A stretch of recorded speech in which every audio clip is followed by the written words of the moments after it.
Okay, it's 6:34. I'm going to bring this meeting to order. I'm going to ask the city clerk to conduct the roll call. Good evening, Mayor Pro Tem Kearney. Here. Councilmember Cuevas. Here. Councilmember Suarez. Present. Councilmember Talavera. Here. Mayor Poland Miles. Here. All members are present. Okay, let's have our ceremonial portion of the agenda. Let's have our flag salute. It's going to be led by Councilwoman Bernadette Suarez, followed by Pastor Dwight Dudley. Please stand. Right hand over your heart. Ready? Begin. I pledge allegiance to the flag of the United States of America and to the republic for which it stands, one nation, under God, indivisible, with liberty and justice for all. Please remain standing. Good evening. Bringing a word of the Lord today and how awesome God is in our lives. And the word of the Lord today coming out of 2 Timothy, he says, all who desire to live godly in Christ Jesus will suffer persecution, but evil men and impossibles will grow worse and worse, deceiving and being deceived. But you, this counsel, continue in the things which you have learned and have assured of, knowing from whom you have learned them. Important, and God is with you guys. And with a heavy heart, we come before the Lord today in prayer. Father, lifting up our officer in Baldwin Park, Samuel Riveros, Father, his family, and those in that community. And along with him, Father, the Sheriff's Department that serves this community, we lift them up as well. Father, as these men and women have chosen to put on the uniform and to wear the badge to protect us from the evil things that come into this world and into the communities all around us, not just this, but all the cities around us. Father, we pray that you watch over them. Father, that you give them wisdom beyond their understanding and their ability, that when you speak to them, they will hear, and Father, that you will keep them safe. Lord, that there would be no other officers that will be shot, injured, killed, families torn apart. Father, we need your help. We can't do this without you. Our fire departments, our police departments, those that you have called, this council, our mayors, you've called them to sit and to watch over your children. Father, we just pray for the wisdom of the Lord to fall upon each and every one.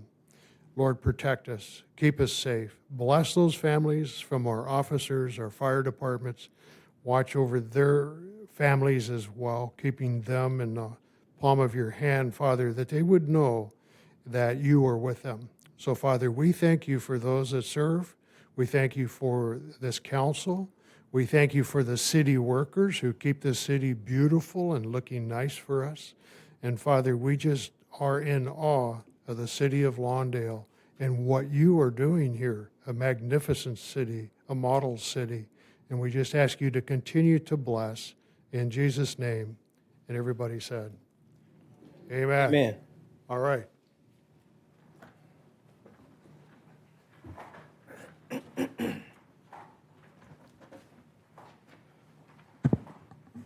Okay, let's hear from the Los Angeles County Sheriff's Department. Let's hear from Captain Palomino.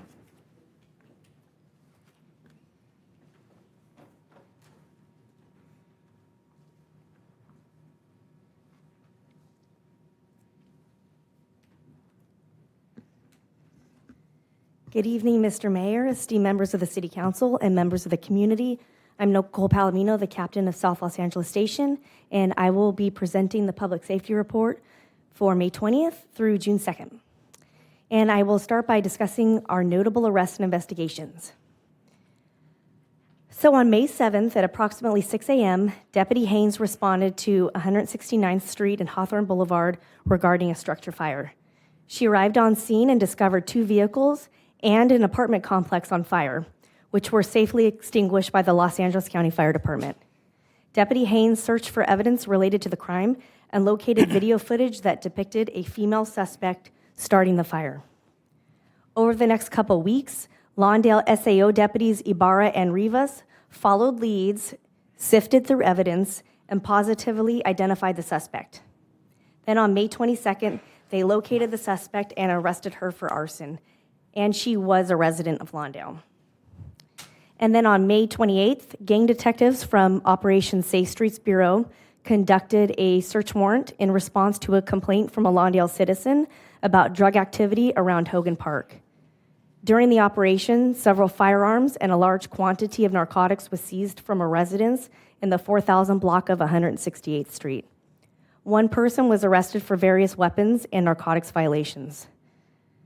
This incident is a reminder of the good police work that can result from the information provided by our wonderful residents. Great job, community, on that one. And then regarding our traffic-related incidents, Motorcycle Traffic Enforcement Deputy Morales and SAO deputies issued 31 citations during the reporting period for various vehicle code violations, such as failure to stop at a stop sign, failure to stop at a red traffic light, and speeding. And then lastly, I would like to remind all Lawndale residents about the Lawndale Pet Fair on June 7th from 10 a.m. to 2 p.m. at Jane Addams Park, located at 15114 Fremona Avenue.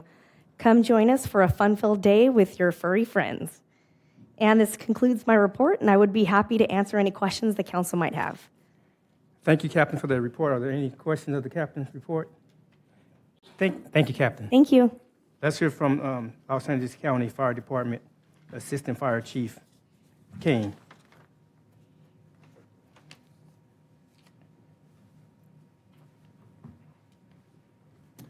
Good evening, Mr. Mayor, members of the council, Mayor Pro Tem. Assistant Chief Brian Kane, Los Angeles County Fire Department, with your public safety report for the month of May. 201 total calls for service, 2 fires. One was a trash and rubbish fire that was PEH and neighbor in relation. And then 1 structure fire, as previously stated by the Sheriff Department at 169th and Hawthorne, that was originally started as a vehicle fire that spread to the apartment complex. No injuries reported with that associated fire. Fire was extinguished very quickly by Engine 21 from the City of Lawndale. We had 133 EMS-related responses, 68 of those requiring ALS interventions by paramedics, and we had 6 responses for the APRU within the City of Lawndale for the month of May. That's the end of my public safety report, unless there's any questions for me. Any questions of the Assistant Fire Chief's report? Thank you, sir. Thank you very much. Okay, let's move our agenda to oral communications. Oral communications, when you have the opportunity to speak to this body on items that are not on the agenda, if you'd like to do so, please line up by the flag. When it becomes your turn, if you would come to the podium, if you start with your name first, that would be appreciated. At 2.5 minutes, the amber light will come on the screen. That'll give you the clue to start wrapping things up. Let's hear from our first speaker.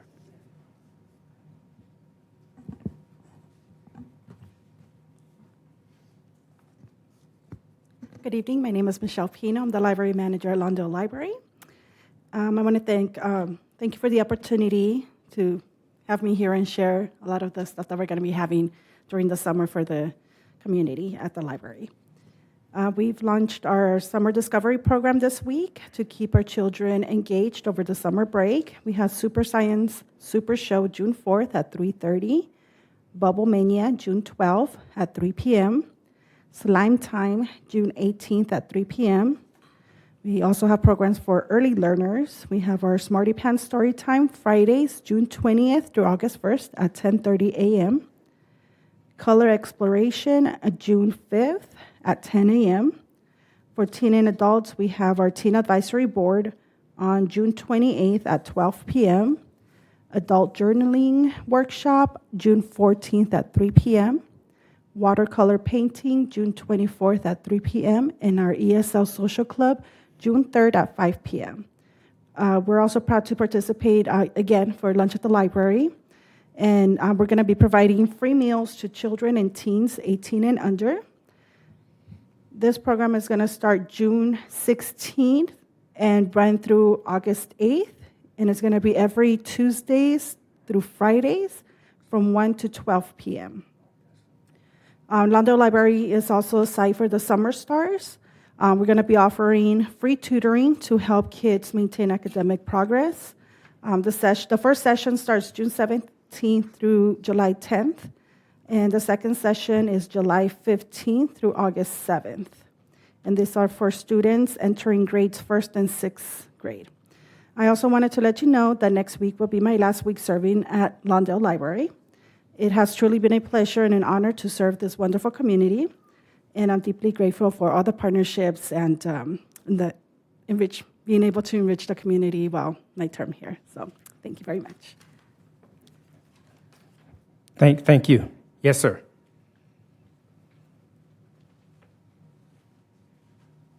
Hi there, my name is Andrew Blackney. I'm a resident of Lawndale. I'm going to try and do this. I have two comments that I want to make. So first one is talking about Freeman Avenue, just right at where it intersects with Marine before hitting 147th. Well, really 149th. The roadway there is quite deteriorated. I don't know where that stands in the path of improvements or road improvements or resurfacing, but the road's really rough to ride on. Extremely rough if you're in a bike. You have to maneuver around a lot of different potholes and whatnot on that street.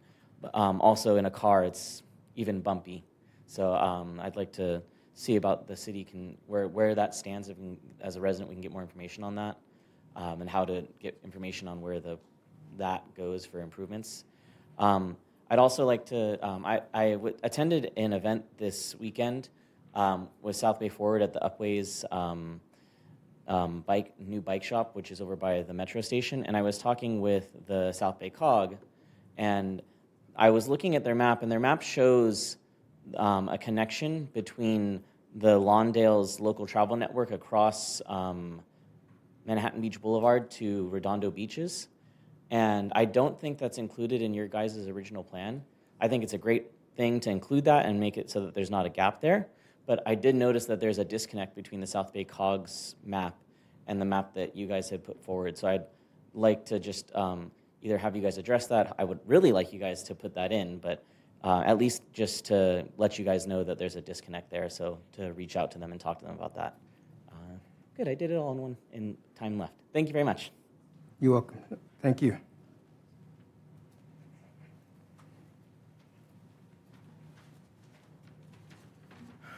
Good afternoon, council, staff members. Happy to see you guys again. I'd like to acknowledge the security guard that works here at the library, Ong Z, doing a fine job. Good man, always a smile on his face. He's always happy to talk to people, and he does a great job. I'd like to commend him on that. If you guys see him, let him know what a good job he's doing. It's always good to hear from you guys as well. On sad note, on the 23rd of this past month, at 9:30 in the morning, I was walking my dog on 147th and Freeman. As I heard a car coming extremely fast because it was a quiet morning, I turned because I knew it sounded like they were going to take the stop. All of a sudden, I see a door open, a young woman, maybe a teenage woman, fly out of the vehicle. She rolled towards the apartment complex on Freeman. She hit the curve. As soon as she could, she got up and started running. That's when I started yelling to the man to leave her alone. As I saw the man, as I tried approaching and saw the man was not afraid of me, I thought to myself, this man, since he's not trying to run away or anything, must have a weapon. So immediately, I started calling out, "Oi," which is a British term for, "Hey, look, something's going on." There were some people that got my attention, but I was so nervous when I started calling out and started calling out for help. And in our English, people just saw me as crazy, but then some people saw what was going on. The man actually jumped back into his car. I thought I had given the young woman enough time to run away. This man makes a U-turn onto Freeman, and the young woman, I thought had run away, was hiding in some bushes. She comes out running. The man makes another U-turn, chases after her. I go after her, or after them, and I'm calling in various languages to come to me that she's safe with me. And then the man catches up to her, forces her back into the car, and takes her. But before this, I had called 911. I had called 911 as soon as I saw what was going on. They immediately, the time span from when that happened was excellent. And as they were coming, I saw a car approaching, I believe it was Eastwood, and two other people had seen what happened on Eastwood, that the man had forcefully thrown the girl into his vehicle. And then they made a U-turn. So I flagged down the police officer, said, look, they just made a U-turn. The couple that's over there just told me that happened. After that, I didn't know what happened. I was concerned. I thought I could help out the police or the sheriffs by going to the areas where it began to occur. Time's and seeing- expired. Thank you very much. Have a nice evening. Thank you.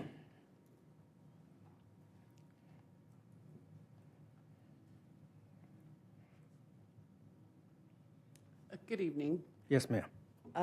Just a couple things. Just wanted to do a follow-up on my last statement about Republic dropping all the oil in my street. If I wanted to see if there was any resolution or any answers that you guys could give me. Also, I just wanted to thank, did get to attend the memorial, which was really lovely. Jason, thank you so much. It was very nice. I haven't been able to attend in the past. Very nice. And also, there's one other thing. Hang on. Oh, I know. So with this music fest and all this other stuff, are we still going to include the car club, like South Bay locals or anything? They are from Lawndale and Hawthorne. I know this club, a lot of nice cars and everything. So I'd still like to include, a car show or something in with this music festival that we are always discussing. Anyway, thank you. Thank you. Good evening. At the last couple of city council meetings, hours have been spent discussing two items: traffic on 147th Street and whether or not to have a Hispanic festival versus a multicultural festival event never requested until now. I couldn't help but notice the stark contrast when it came to the discussion on illegal fireworks at a previous meeting.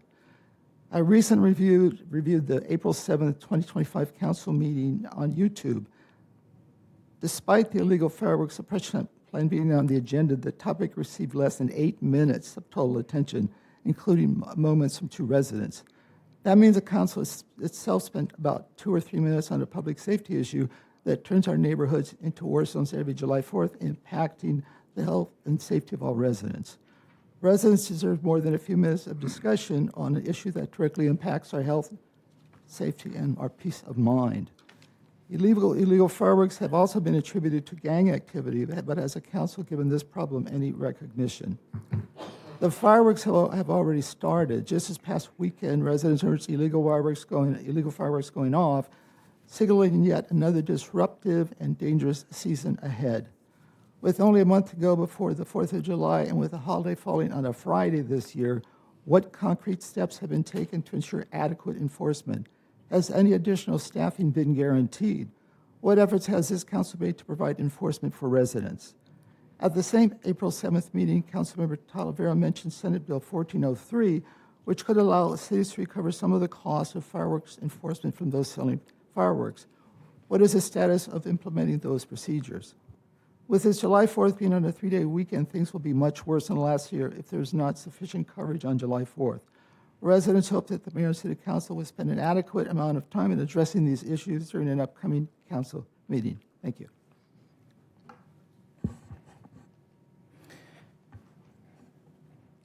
Thank you. Are there any others wishing to speak to this body or communications, whether it be the Lawndale City Council, the successor agency, or the Housing Authority?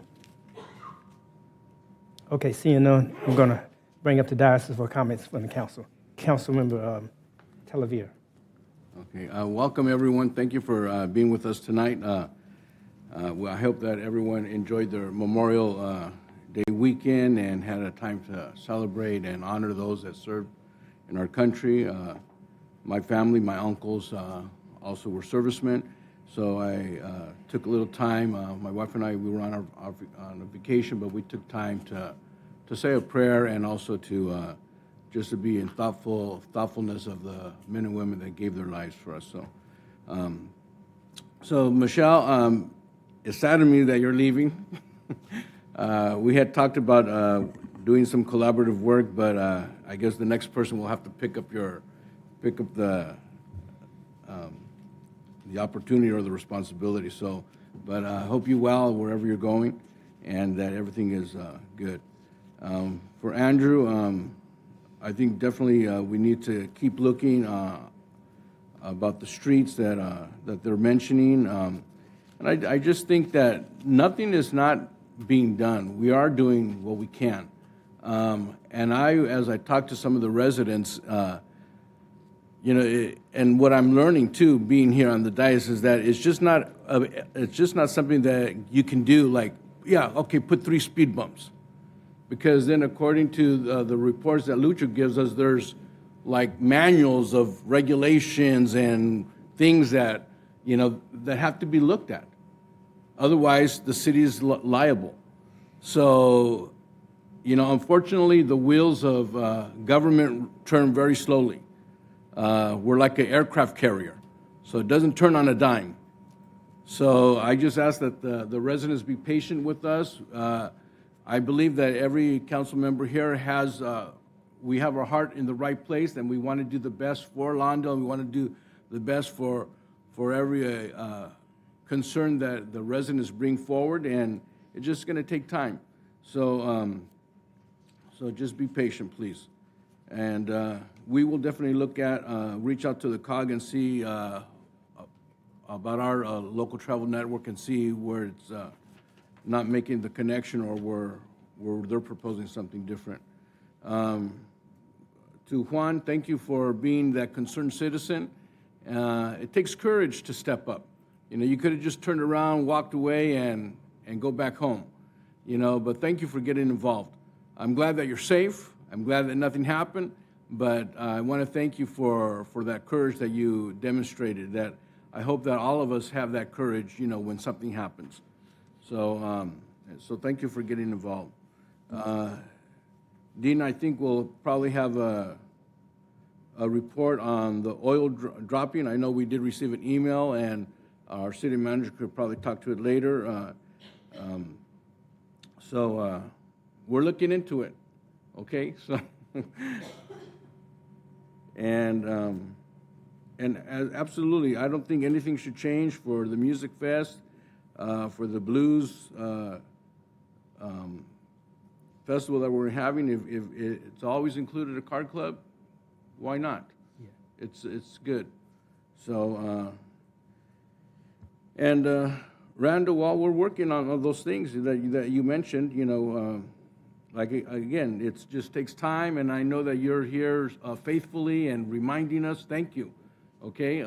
Your words are not going on deaf ears. We are listening, just that it takes time, and like I said, me learning here on what it takes, it's like, I just wish I could just say, hey, Lucho, go put on 3 things over there, and it'd be done, but it can't. It's not like that.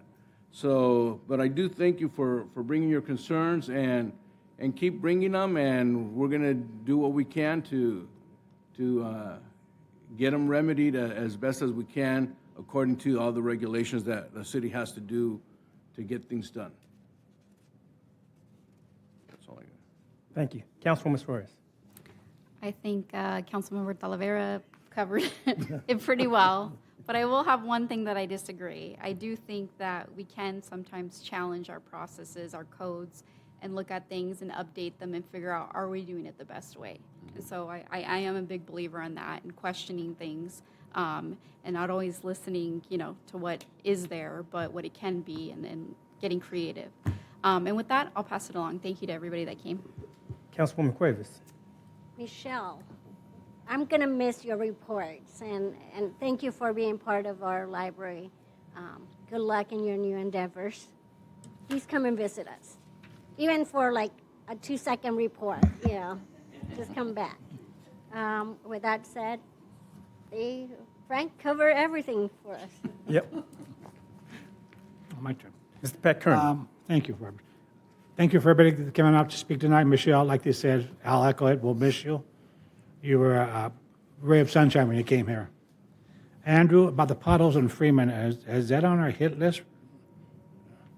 Maybe city manager or Lucio could answer? I mean, Mayor, Council, we have a litany of streets on our list. It's based on our pavement management system. I'll have staff look at it and get back to Mr. Blackney and let him, and then all with regards to the local travel network, as the council knows, there was this action taken. So if you guys want an update, but I can have Lucio reach out to the COG, find out where that missing link's at, and then if necessary, bring it back to the council for reconsideration.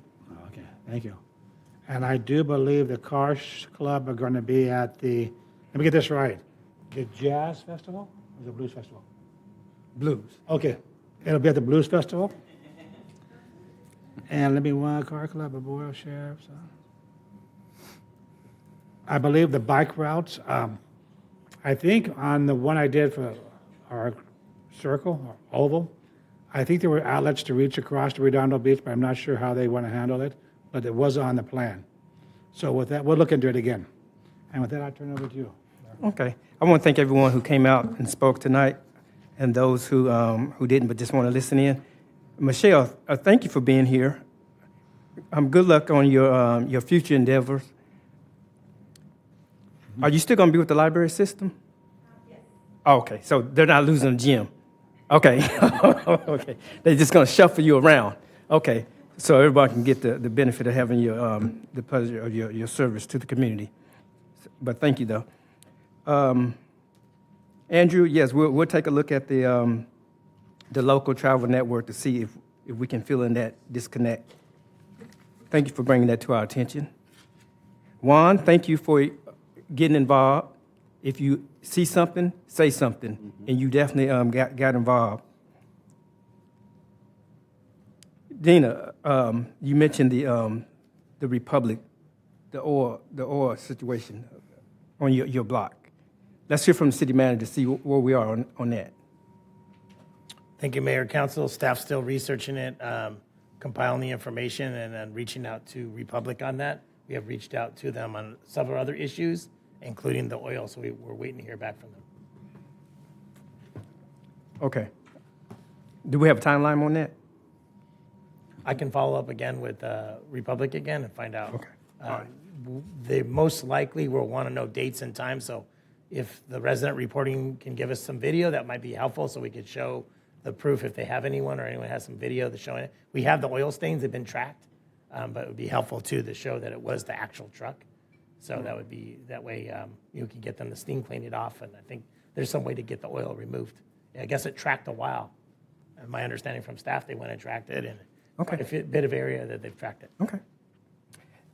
And that's all I have. Okay. Let's move our agenda. Let's go to the consent calendar, item F. 3 through 12 is the consent calendar. What is the pleasure of this body concerning such?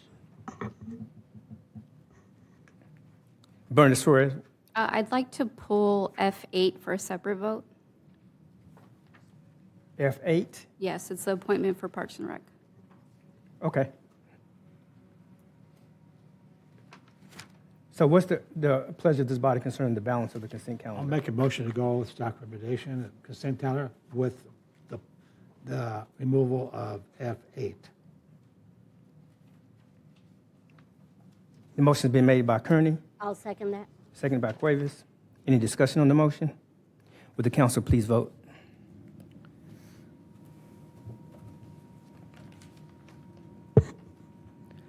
For the consent calendar, F minus item 8, the motion passes unanimously. Okay, thank you. Let's take up item 8. Bernadette Suarez, go ahead. Sorry, are we going to vote? Or, sorry, I just don't agree with the selection, so I'm voting no. That's all I wanted to say. Oh, okay. No, we just did. We have to vote on this separate because you pulled it. Yeah, but someone has to make the motion in the second. I'll make a motion to accept item F8. I'll second that. Okay. Madam City Clerk, any discussion on the motion, council? Madam City Clerk, please take the Sorry, roll. one moment, please. It says type. Like somebody's typing something. Yeah.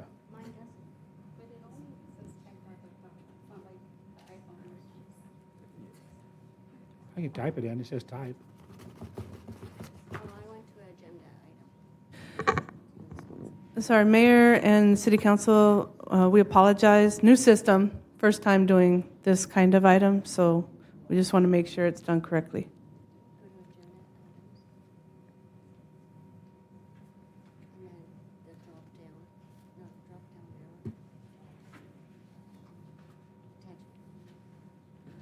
Okay, thank you for your patience. Mr. Mayor, who made the motion again, please? Made the motion, Councilman. Okay, Cuevas. Seconded.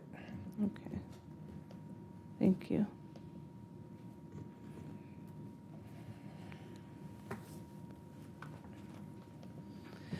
For item number 8 from the consent calendar, the motion passes with Councilmember Suarez voting no.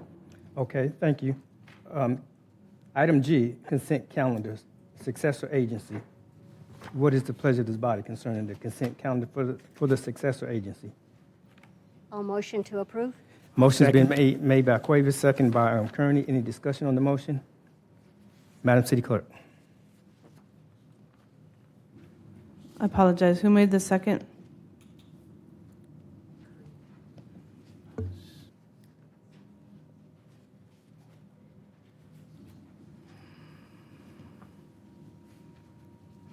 Okay, would the successor agency please vote? Okay, for item number 13, the motion passes unanimously. Okay. Item H is a consent calendar of the Housing Authority, Lawndale Housing Authority. Motion to approve? Motion to approve by Cuevas, Second. second by Kearney. Any discussion on the motion? Would the council please vote?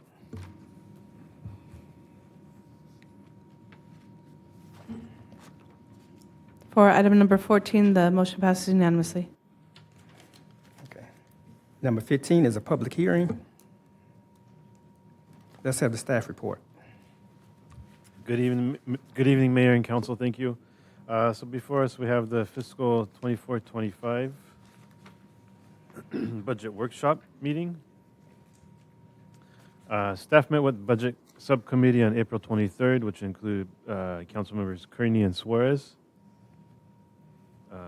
Any recommendations provided were taken into consideration and incorporated into the proposed budget presented. So we can start off with revenues. No?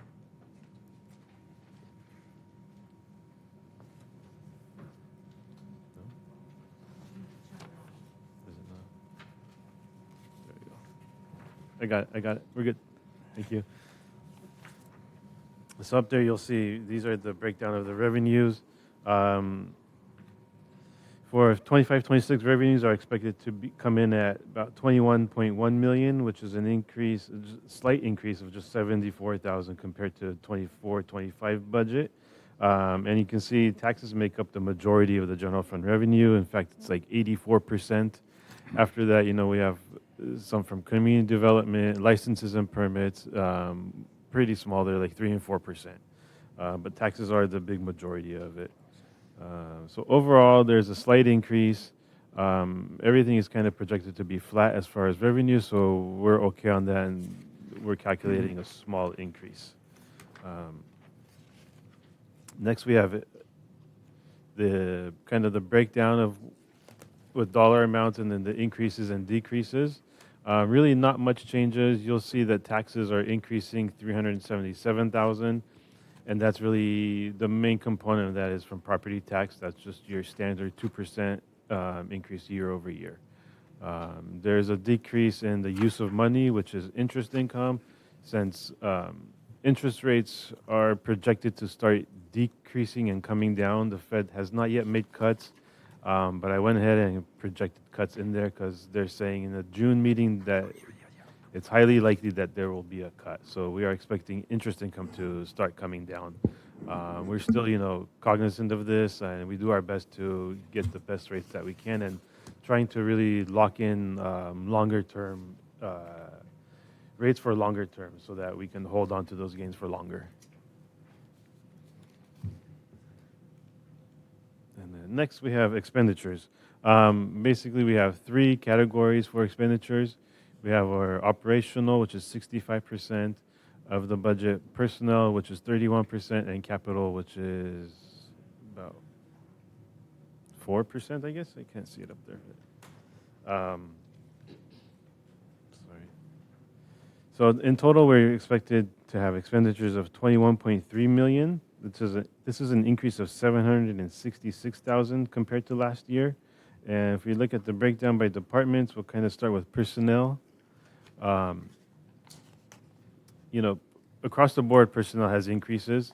This is mainly due to last year there's a MOU that was negotiated for staff members, so that's coming into play, and this is as expected. So all departments across the board have slight increases. And then you'll see a pretty big increase in operations, which is about 144,000 in general ops, and that's due to increase for PERS retirement costs. The PERS costs have been increasing. We don't really have control over this. This is PERS and how they invest their money and how they end up with their returns. So the better returns they do, that affects, or if it's worse, then that affects how much we owe into the system. So they have not done as well recently, so that's why the costs have been going up. So that's it pretty much for personnel. We'll go into some of the details on the personnel. So the MOU we talked about, we have an additional part-time cable position being budgeted for in this budget. And then for community development, they are fully staffed, including the director position. So there was a decrease there because there's no more need for part-timers or any consultant services. Public Works, we are proposing to move the office assistant from a part-time position to being budgeted as a full-time position. I think there's a need for that office to have this position to be a full-time. Community services, there's quite a few different moving pieces here, but they have been expanding lately, so we've added more part-time staff as well as a community services supervisor. Due to having more part-time staff, they feel that there is a need for somebody to kind of look over all this, and I know they've been having more room reservations, and also they're introducing the mobile recreation program this year, which is also included in the budget. So there's cost, and there's an extra 1.5 full-time equivalent employees being budgeted for that as well. And then general ops we talked about, it's basically the PERS contribution has gone up.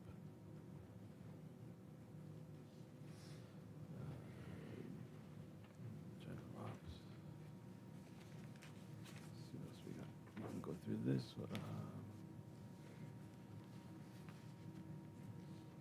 general operations budget.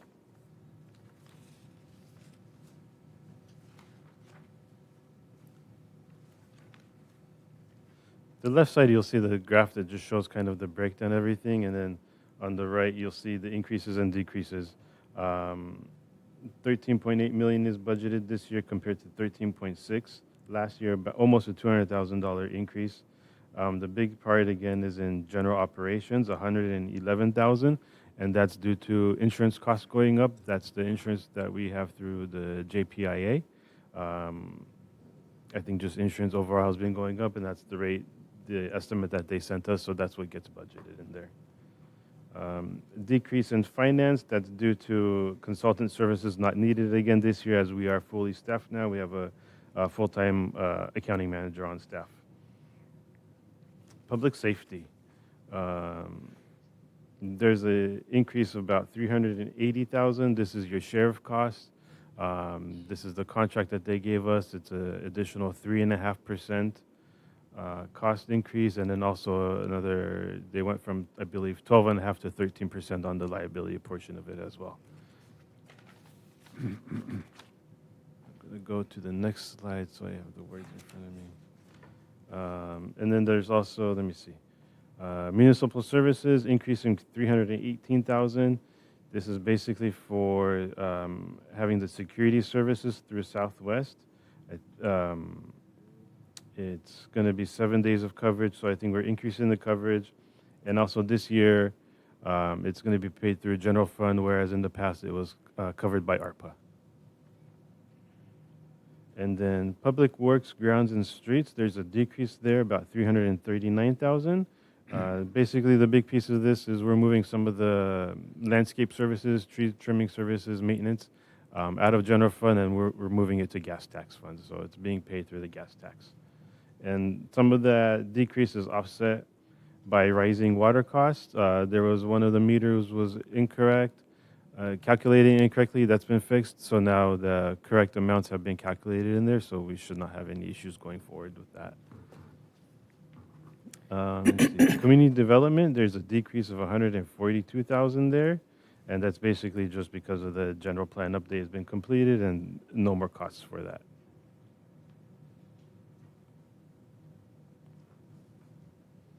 I believe that's it there as far as operating budget changes. Next, we have community events. These are all the events that we have. I believe there's a total of 13. Total cost of $175,550, which is a $17,000 increase. All of them are the same. We did add the Hispanic Heritage Festival, which added $16,000 to the budget. And that's all we have for events.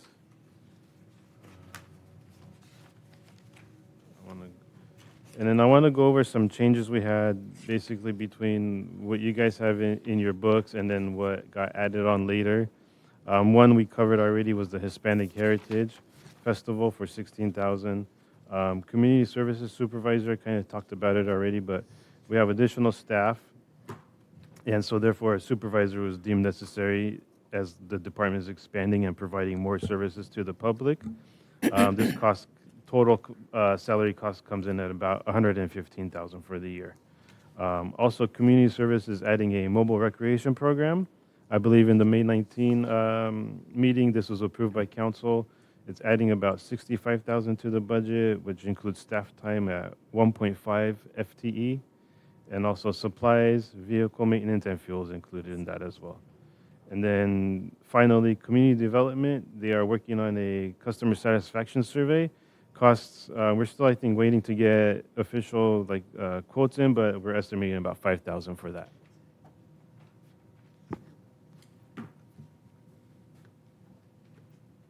And then finally, as far as unknown or potential costs that could come up, there is still the litigation of the Green Line extension, upcoming negotiations with the MOU. That contract is up, so there's negotiations for that going on. And then, as kind of previously discussed, high interest rate economy right now expected to kind of decrease in the coming months and the years. So that could, change our projections on interest income for the year. And then sales tax revenues, they're kind of projected to have a small decrease, which is already built into the budget. But obviously, any change to the economy could affect that. I don't see that happening. And it could really go either way. They're kind of projecting flat to small, less than 1% change for the year. But that could go either way, really. But I don't expect much change, but just kind of throw it out there that it could potentially have some impact. I think that's all I have for my report. Happy to answer any questions. Any questions before we open up the public hearing? Yes. Okay, go ahead. I have mine Under community, under the community There it is. events, we're allowing $16,000 for the festival. Why are we not doing the $13,100 like the other two events? And I don't know if Jason could assist us. Are we having 3 events, or are we substituting the Hispanic Heritage with the musical festival? When the council talked about the Hispanic Heritage Festival, to me that was more than a concert.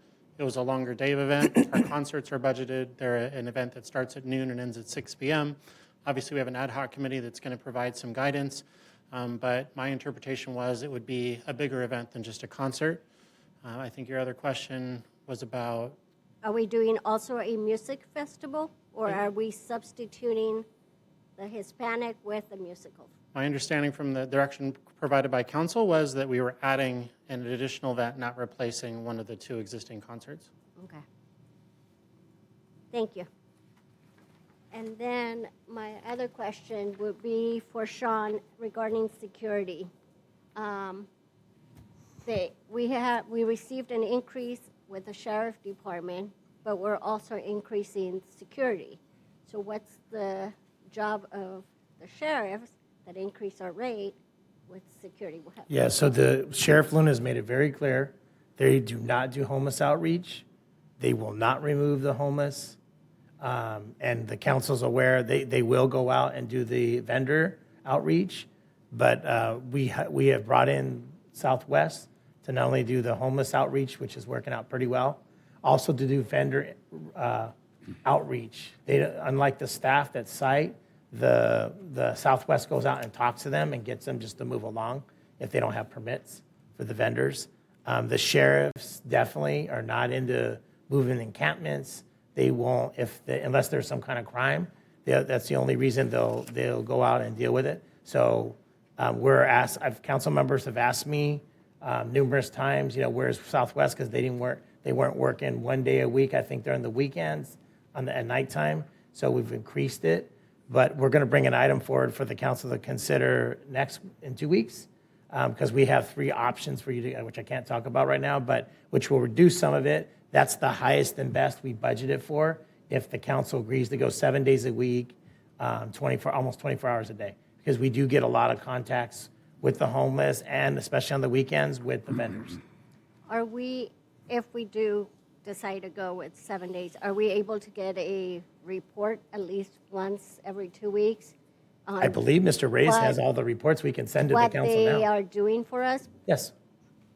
We can send those now. I remember receiving a call regarding a transient by Jack in the Box, but they drove by and didn't remove the transient.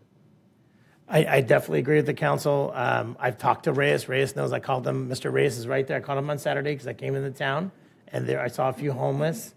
Our permanent Southwest person is off right now due to medical, who does a really good job, and we have some fill-in folks. I've talked to Mr. Reyes about increasing their vigilance with the homeless, doing more outreach. There are new homeless coming in. I just want the council to know these aren't our regular homeless that I've met up with. They're new people, and they're coming in from Hawthorne and Redondo Beach, I believe. That's where they've told me when I've talked to them. We do need to do a better job. Mr. Reyes and I are on Southwest to do a better job, be vigilant. But they're also patrolling our parks. They're also patrolling the community center. They're also patrolling other public areas. They're not just doing homeless outreach. They're also in the parks as well and doing other public facilities. So it's a big job, and then they got to drive around all day to be out there to vigilant, because the homeless are here coming through, and we need to provide them services. Sometimes it takes, my understanding, up to 45 minutes to deal with one when we're doing outreach with the homeless. So it can take some time. We do need to do a better job. Mr. Reyes and I have had numerous conversations, particularly on the weekend, because I came here on Saturday. There were several of them out. I called Mr. Reyes, and then he sent Southwest over, dispatched them, and did some outreach. I did some outreach with one homeless at Spire. So, but there definitely we need to do a better job. I just want to make sure that if we're spending extra money, that they're doing what they need to do. Well, we have one of the biggest things, I can't talk about on the agenda, we have some reductions where to be down over 100,000 that Mr. Reyes and I looked at, maybe optimizing their services a little better. Thank you. Mr. Pat Kern. A couple of questions. We have budgeted for let me get my paperwork here. The Hispanic Heritage Festival, which if you read the minutes from our last council meeting, no one asked you to put $16,000 on the budget. This is what is from last meeting. Councilman Suarez commented that she supports hosting the event if it's funded by outside parties and not taxpayers' money. That's number one. Then by the consensus, the city council approved and established a Hispanic American Contributions Festival.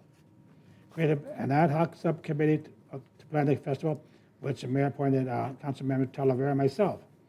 So why are we budgeting $16,000 if it's supposed to be outside funding? I'd like to see that removed out of the budget until we have something concrete. And then also, that's the first one. Second one is, why do we need a supervisor over a community service department? Why can't we have 2 coordinators instead of supervisors? Mayor, Council, let me answer both these questions.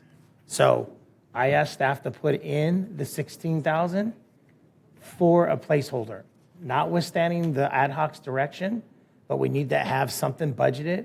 And I'm just going to say this, and I like giving it to you guys straight. Staff, we're not fundraisers. That's not in our, we don't know how to fundraise. That's not anything we do. So if the council wants to fundraise, that is fine.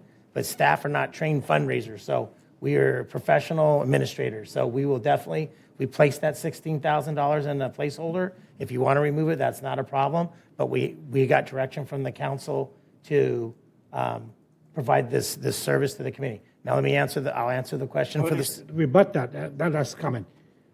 We're not asking anybody's staff to go out and get fundraised. It's between the ad hoc committee and the council. Nothing about staff. So don't put staff in there. I just don't think the $16,000 should be in there until we find out what we can do.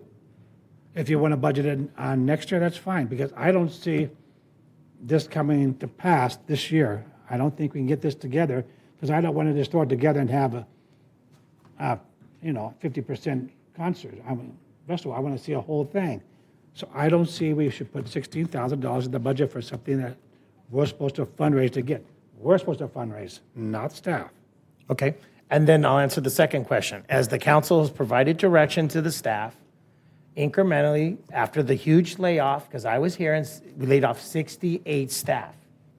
We cannot have Jason by himself. I was here on Saturday again, and the community center is full of special events. He cannot work 7 days a week. He needs assistance. We cannot expect part-time staff to run that huge community center. We have to provide the support to the directors so they can do their job and have a day off. I mean, I don't complain. I'm here all the time and answer phones 24 hours. But some staff, they need a little time off. And so Mr. Minter, he does not have a supervisor. Our other departments do have supervisors. And we used to have that position. It was, I remember it. It was part of the CSD department. And now that it's growing with the approval of additional staff, as well as the new program, the new park programs, Mr. Minter is going to need the support and supervision of help with managing all these events that the requested from the council to move forward with. So 2 coordinators can do the same job as one supervisor. Another coordinator can do the same job as a supervisor, working for Monday through Thursday and Wednesday through Sunday. The supervisor is a supervisor. They I know what the supervisors. I was Right. here when Sabina was here. Right. So they have to supervise. They do evaluations. They do they set schedules.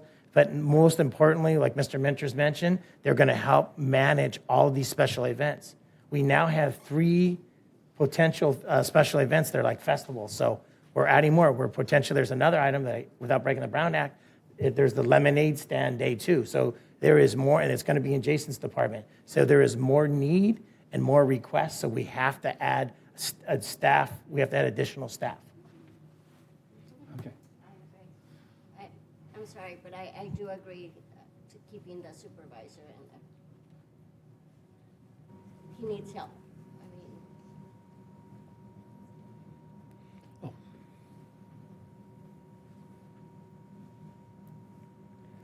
Right. Yes, sir. Talavera. I would just like to add, I think from my recollection from the last meeting, it was our mayor that asked that we budget an amount for this festival, and we were gonna whatever the amount is, subtract the sponsorships that we could obtain. So I will tell that I have enlisted the help of a former LA City event coordinator I talked to the person last week. They're all on board to help us out. So when we have our ad hoc committee, I'm going to invite this person to be with us, and who has the experience of seeking out sponsorships and looking for where people can donate at the different levels. So I know it's new, but I believe, like our city manager says, we have to have a placeholder. Because if we don't put a placeholder, then when we get to it and we say, hey, it's not there, then at least we already know that there's a placeholder. And my idea or consensus that we had from that meeting is that we would have a budget amount, but that would work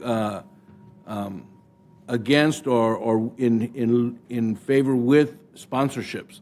So being a first-time event, and the first time that we as a city asked for sponsorships, from what I remember and the discussions that we've had, I don't think we've had events where we have sponsorships.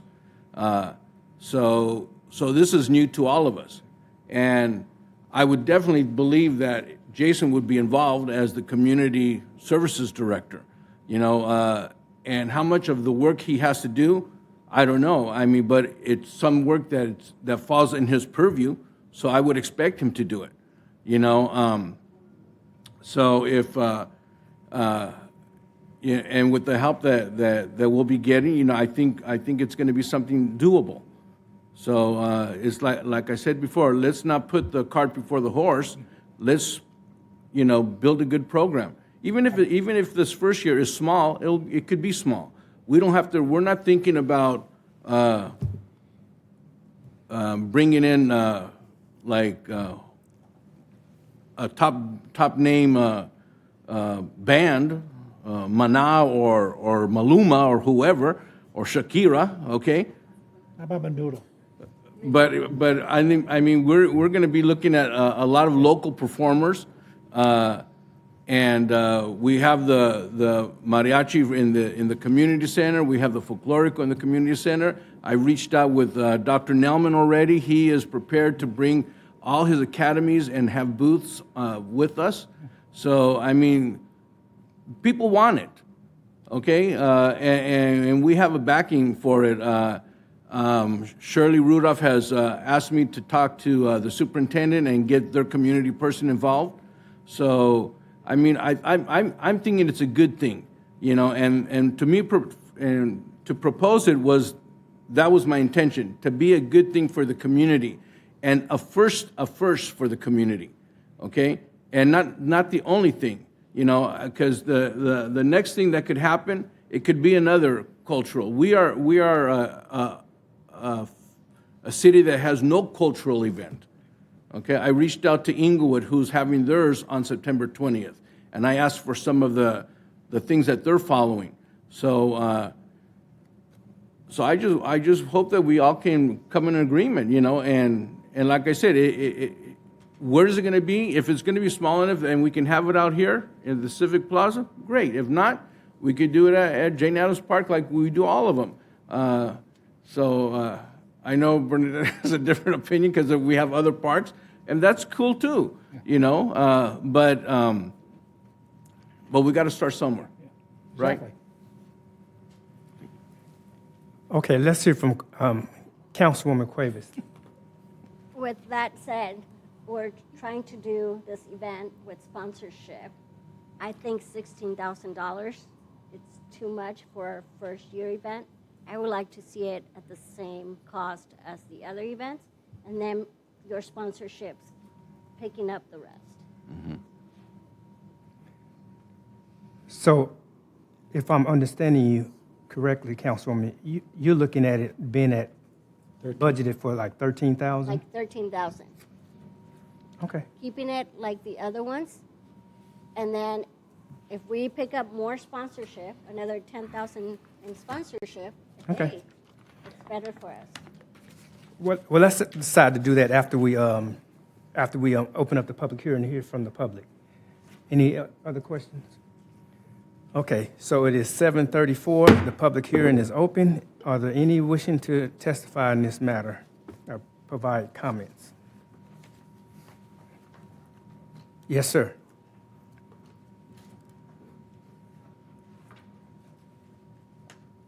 Good evening again, council. Good evening again, everyone. I wasn't here for the last meeting. I didn't know that the Hispanic Heritage thing was added. It's awesome. I'd love to be a part of it. I'd like to be in the ad hoc committee if possible. I can also help out a lot. I know a lot of people as well, and I have experience from when I was at the college. So I'd love to be part of the ad hoc committee. Thank you very much. You're welcome. Thank you, sir. Yes, sir.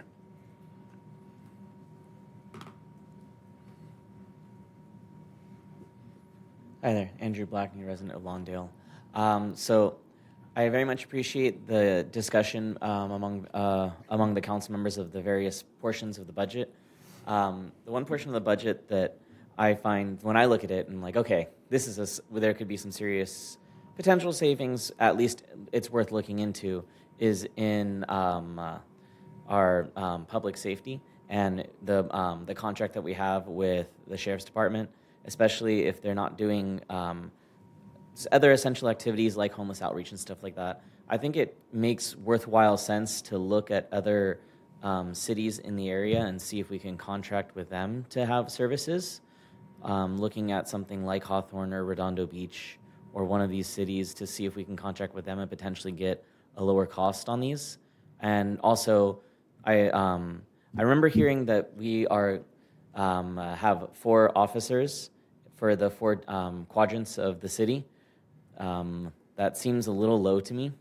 Personally, I would, I'd like to have the option to have more officers available, and to also, have those officers be close by, because having it be a sheriff's department and be in South LA Station, that's a fair distance and a fair area that they could cover. The last thing that I'll say is for the Community Services Department. I believe that's what it is. So just doing a quick search, that is a department of 49 people, according to the city's website, which actually matches really well with my department at work. My department at work is about 60. I think we're at 57 right now people. So I have 2 managers. And I'm already feel a lot of times I am overwhelmed with the work that I have to put in. And I do get to take days off. So I can't imagine the amount of stress it is for one person to try and do a job like that. And I think they very clearly deserve people underneath them that can help them and give them a day off. And so, yeah, thank you very much. Thank you.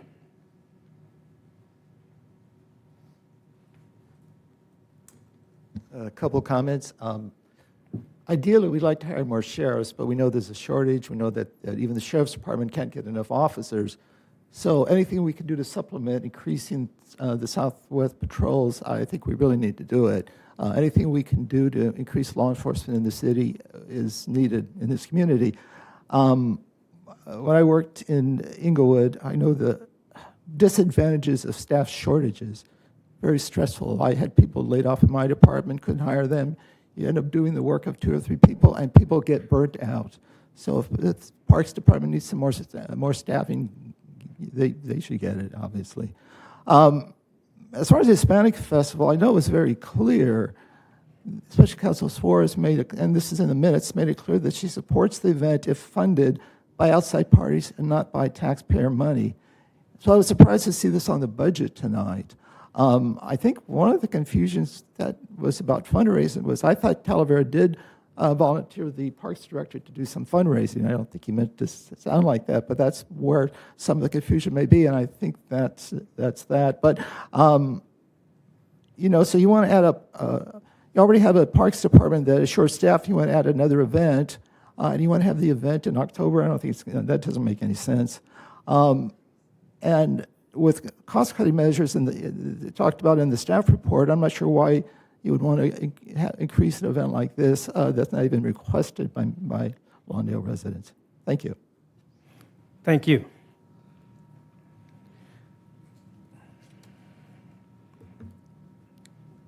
Okay, we'll close the public hearing at 7:39. The public hearing is hereby closed. Let's bring it to the diocese for comments from the council. Let's hear from Councilwoman Suarez. Okay, thank you. I didn't speak because I was saving it for the discussion section. Several people mentioned my comment, but a reminder, I am only one council member. There was a consensus among the rest of the individuals to proceed, and so that's the direction that the council took. And I think you had me at Maluma, so I might support you now. The topic that I wanted to bring up was with regards to the security services. Can you explain I know we talked about outreach, which technically doesn't need to be a security. From what I understand, we do use, I forget which nonprofit that we work with that does outreach. So that doesn't need to be a security. The part about street vending can be security. But my question is are they armed, these security guards? Good evening, Mayor and Council. Yes, they are armed. They're armed security. So they're trained on weapon, Yes. holding them correctly and whatnot. And, Yeah. Okay. And then, Well, I'm sorry, they should be. I would Okay, so hope they- that Southwest would be sending us trained. I'll let Mr. Reyes. They're trained in making arrests. okay, and do they actually need to use these weapons, or are they only authorized to basically ask people to move, are you licensed, please move along? Well, so the Southwest Patrol is armed and trained, and they are able to detain and make arrests on suspects if they find someone in the process of doing something illegal. Obviously, we don't have them doing things like that for small things. Obviously, they're not arresting any of the homeless. They're not arresting any vendors. But they do have the ability to prevent crime. Unfortunately, they're not like sheriffs in that they don't have backup. So we don't want them engaging dangerous criminals, but they do have the ability to make those arrests and they have been trained and they are armed and they know how to make those decisions. Okay, so you could essentially, because I'm trying to look through the list of activities that you gave us, and I'm not sure that they necessarily need to be some of these security guards for some of these, like homeless outreach and whatnot. And because is it Measure A? Right, I keep confusing with Measure H. There's going to be a lot more funds for those kinds of services. I think the COG is getting about $3 million to use. So that's on the horizon. I'd like to hold until we can discuss the contract and look at, are they doing the best job? There was a situation that came up. I'm still deferring with our legal counsel. So I just want to make sure we're doing the right decision with going forward with them. I'd like to hold that from the budget. I'm not truly sold on it. I would like to also ask the Sheriff's Department if they are at this point able to hire more deputies. I'd rather the money go to another deputy. I don't know if that's an option. Mayor, Council, there's a moratorium. Sheriff Luna told us at contract cities, there's a moratorium on hiring deputies. Until when? I don't have that answer, but we can get it, but maybe the lieutenant can come down and answer that. Okay, and then my next comment is I'm not unopposed to doing an RFP to see what other agencies offer in terms of services and budget. I'm not unopposed to that. I think when it comes to public safety, it should be taken serious. And if that's the route we need to go, I would like to look at all of our options. One thing I was going to mention, the reason we have the armed guards, staff have complained about threats of violence. And I just want to point out to the council, we just had a homicide in the right-of-way at Caltrans related with the homeless on that one area. So this was the reason, the genesis for getting armed security was because staff have to go out there and pick up stuff. Sometimes when the Caltrans do the right-of-way cleanups, they are scared of and feel threatened without backup. That's it. Yes, sir. Yes, sir. Go ahead. Okay. Hi, Lieutenant Osborne. So the wording's kind of confusing. We are hiring deputies, like new hires, but we're not allowed to expand contracts. There's a moratorium on any city adding to contracts because we're not able to fulfill the contracts we have now. We're short 4,600 plus deputy sheriff positions. So the department is actively hiring, but there's a moratorium on expanding the contract. The council has requested probably for the last 2.5 years to expand our contract to add more deputies. You guys have requested, and the citizens have wanted it, and I would love to, but the contract law has, and the sheriff have put a moratorium on expanding until we fill our vacancies. So are we short in terms of services in Lawndale? Are we still getting, is it No, just you're getting- overtime for deputies, a lot of it? Yeah, you're getting the services that you guys right now are being billed for, but some of those services are being accomplished through overtime. Mm. So the sheriff doesn't want to work his staff. Like right now, he just changed. We used to have a rule where deputies weren't allowed to work what they call back-to-back doubles, 16-hour shifts, and then come back and work another 16-hour shift. They removed that. So now our deputies are working 16 hours, off for 8 hours, and then work 16 hours again. Okay. Okay, thank you. But my request still stands to put that security armed services on hold from the budget until we can discuss it and then look at other options. Now, when you say on hold, you mean put it in the budget but don't spend it? I don't want it in Or the don't want it budget. in the budget at all? I'd rather go towards, the other point I forgot to bring up is if we're going to have those vans, that should help with having presence at the parks and should reduce that need at the very least. Offset some of it, so. Okay. Councilwoman Cuevas, go ahead. As far as security, could you remind me what the increase is on their contract? From what they're currently making to? So it's an additional? It was paid with 318? ARPA funds, which pull that up. expired. So now we have to budget for it in the general fund cost, if I'm not mistaken. Yeah, so I have 343,200 in the budget. That is an increase from last year. I don't have last year's amount, But are we increasing from what we were paying through ARPA, or is it the Yeah. same amount that we paid through ARPA? it's not the same amount. I think the contract amount increased and also increasing coverage. If Correct. maybe There- Michael can expand There- on it. Yeah, excuse me. The original contract was for a rate of $50 an hour per guard. That was an introductory rate that was given to us by Southwest Patrol. Now that we're an existing customer, they have raised prices, so the cost per guard has gone up by 10%. So now it's $55 per guard for armed guard. Okay. But that includes everything that we're asking them to do, or is there an additional fee to what? No, $55 an hour is It for doesn't- anything we want them to do. Okay, thank you.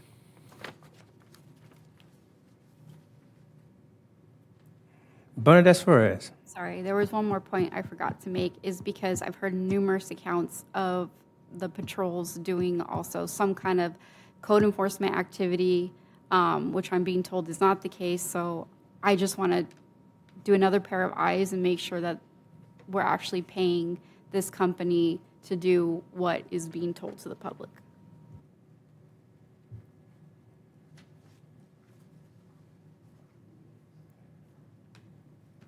Okay. Any further discussions? So what's the pleasure of this body concerning this item? Well, I'll speak first, I guess. Okay. I'm good with the budget the way it is, even with the armed security.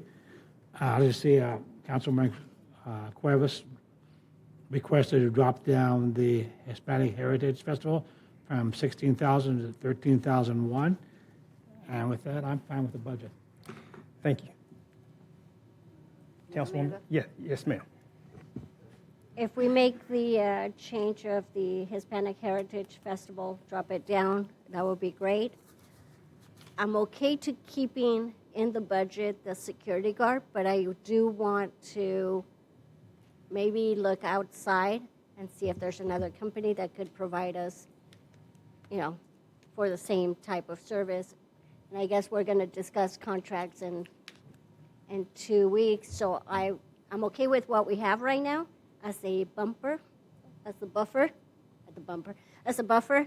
but I just wanted more information on what security is doing for us, because I did also hear that they're doing code enforcement. And to me, a security company should not be doing code enforcement. They should be focusing on the safety of the residents. Of course, I would add, though, code enforcement is criminal enforcement. So having them doing code enforcement, vendor patrol, things like that, that is for the public safety.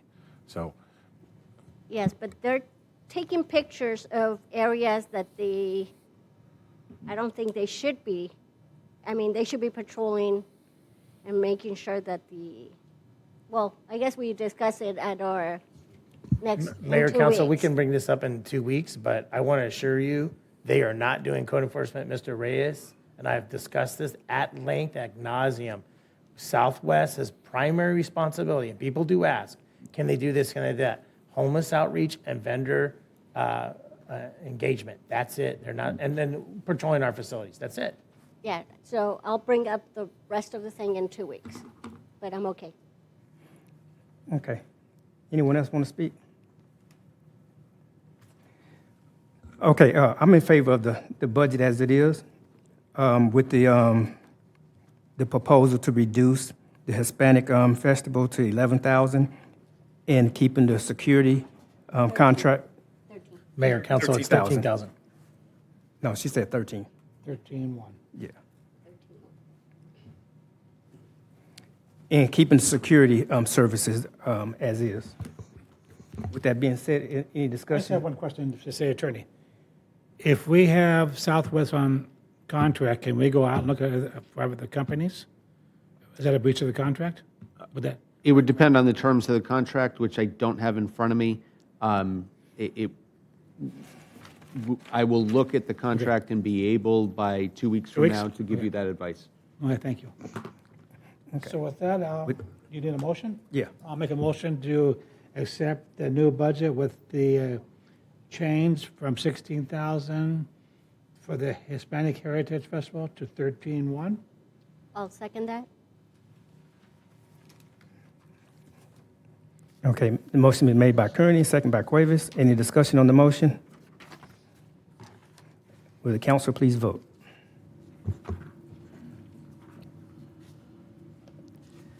For item number 15, the motion passes with Councilmember Suarez voting no. Okay, thank you, Madam City Clerk. Next item on the agenda is item 16, Lemonade Day. Let's have the staff report. Good evening, Mayor and Council. Jason Minner, Community Services Director. The request of the City Council, staff are bringing forward a proposal for a Lemonade Day, looking for direction on how to move forward. Lemonade Day is a single-day event sponsored by local nonprofit organization, by a national nonprofit organization that encourages youth in the community to experiment by starting their own business. What the city would do is pick a singular day with which to host lemonade stands. There's a lot of different ways to do it. In consulting some of our neighboring cities, there are two that actively participate in a Lemonade Day event. They are the cities of Hermosa Beach and Lomita. Both agencies do rely heavily on the Chamber of Commerce that acts as the kind of the central point, but the city does have a role in terms of issuing one-day business license permits, working on setting up meetings so that all interested parties can come together. But that is kind of the city's role for those organizations. Being that we don't have a chamber, if the city were to take more active approach to host Lemonade Day, there would be kind of like pre-meetings, setting up applications, working with kind of a format. But really is a single day type of an event that was usually held in the summer when kids would be out making their lemonade stands. So I think that's the basic information is provided in the report. I believe a similar topic has been brought forward to the council in the last few years, but we're here to answer any questions and take direction. I have no questions for you. Pat Kearney. I have no questions for you, Jason. It's just a comment. I remember when Robert brought this forward, I think one of his family members worked for Chamber in Lomita, and he attended some of these events. And then Councilman Warnick also mentioned this to me, but I think Robert brought this forward. I like the idea, but I want to see a fresh squeezed lemonade, not that stuff out of a can. You know what I'm saying? Fresh squeezed lemonade, got it. Yeah. But I remember Robert bringing this forward a few years back. No powdered lemonade. Okay. Okay. No powdered lemonade. Shirley Cuevas.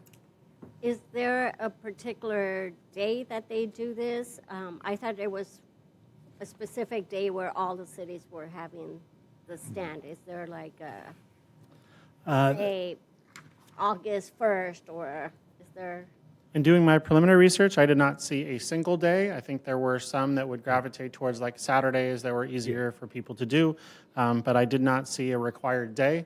But I can continue to look into it, and if that's the case, then we'll make sure we mirror it up with whatever the nonprofit organization recommends.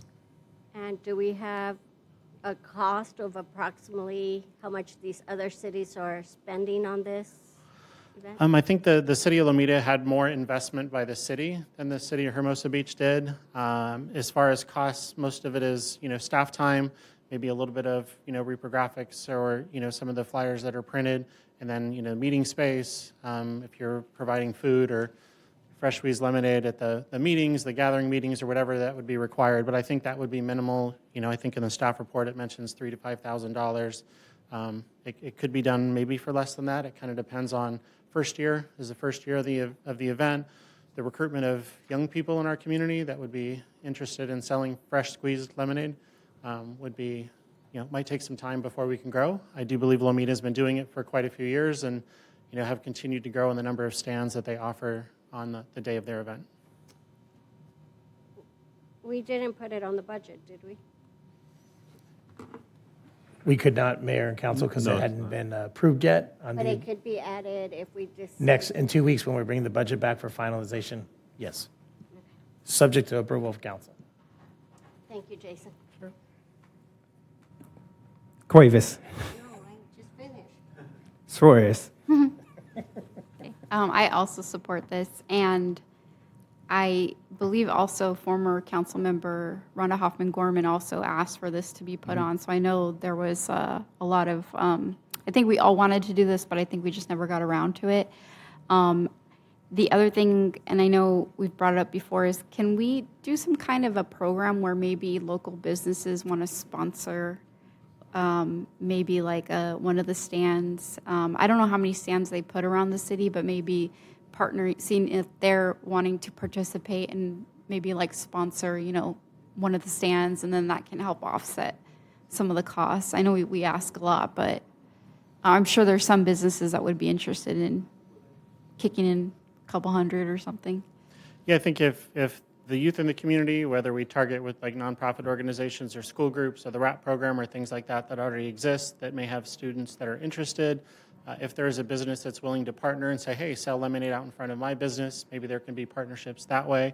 I don't believe the costs are substantial, but it is something that for a young person that's trying to create their own business, it would be helpful to have like a sponsoring partner.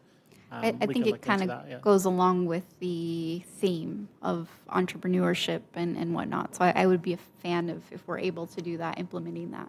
But that's all I had. I think it's a good idea.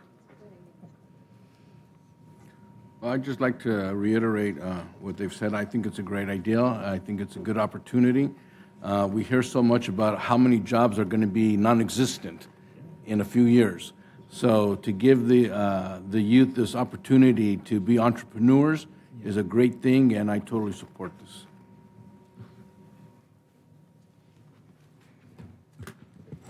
Okay, I support it too. Thank you, Councilman. I support it as well.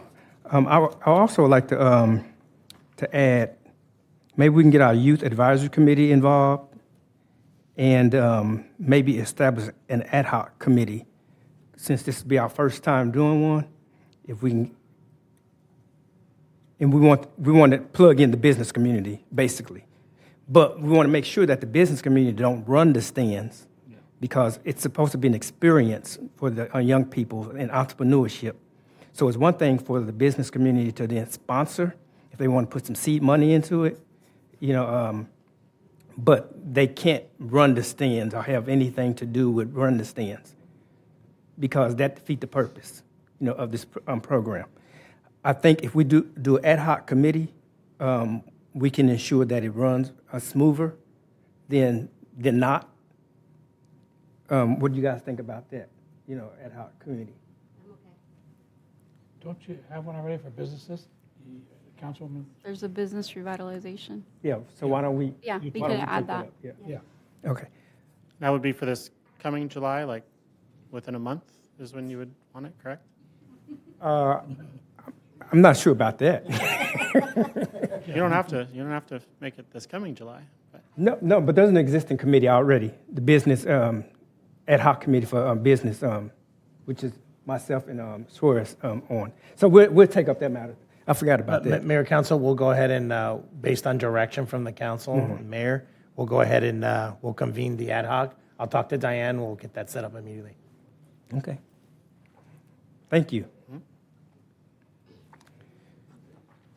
Okay, next item, item 17, the award. Oh, you want to speak on this item? The lemonade? You don't have to if you don't want to.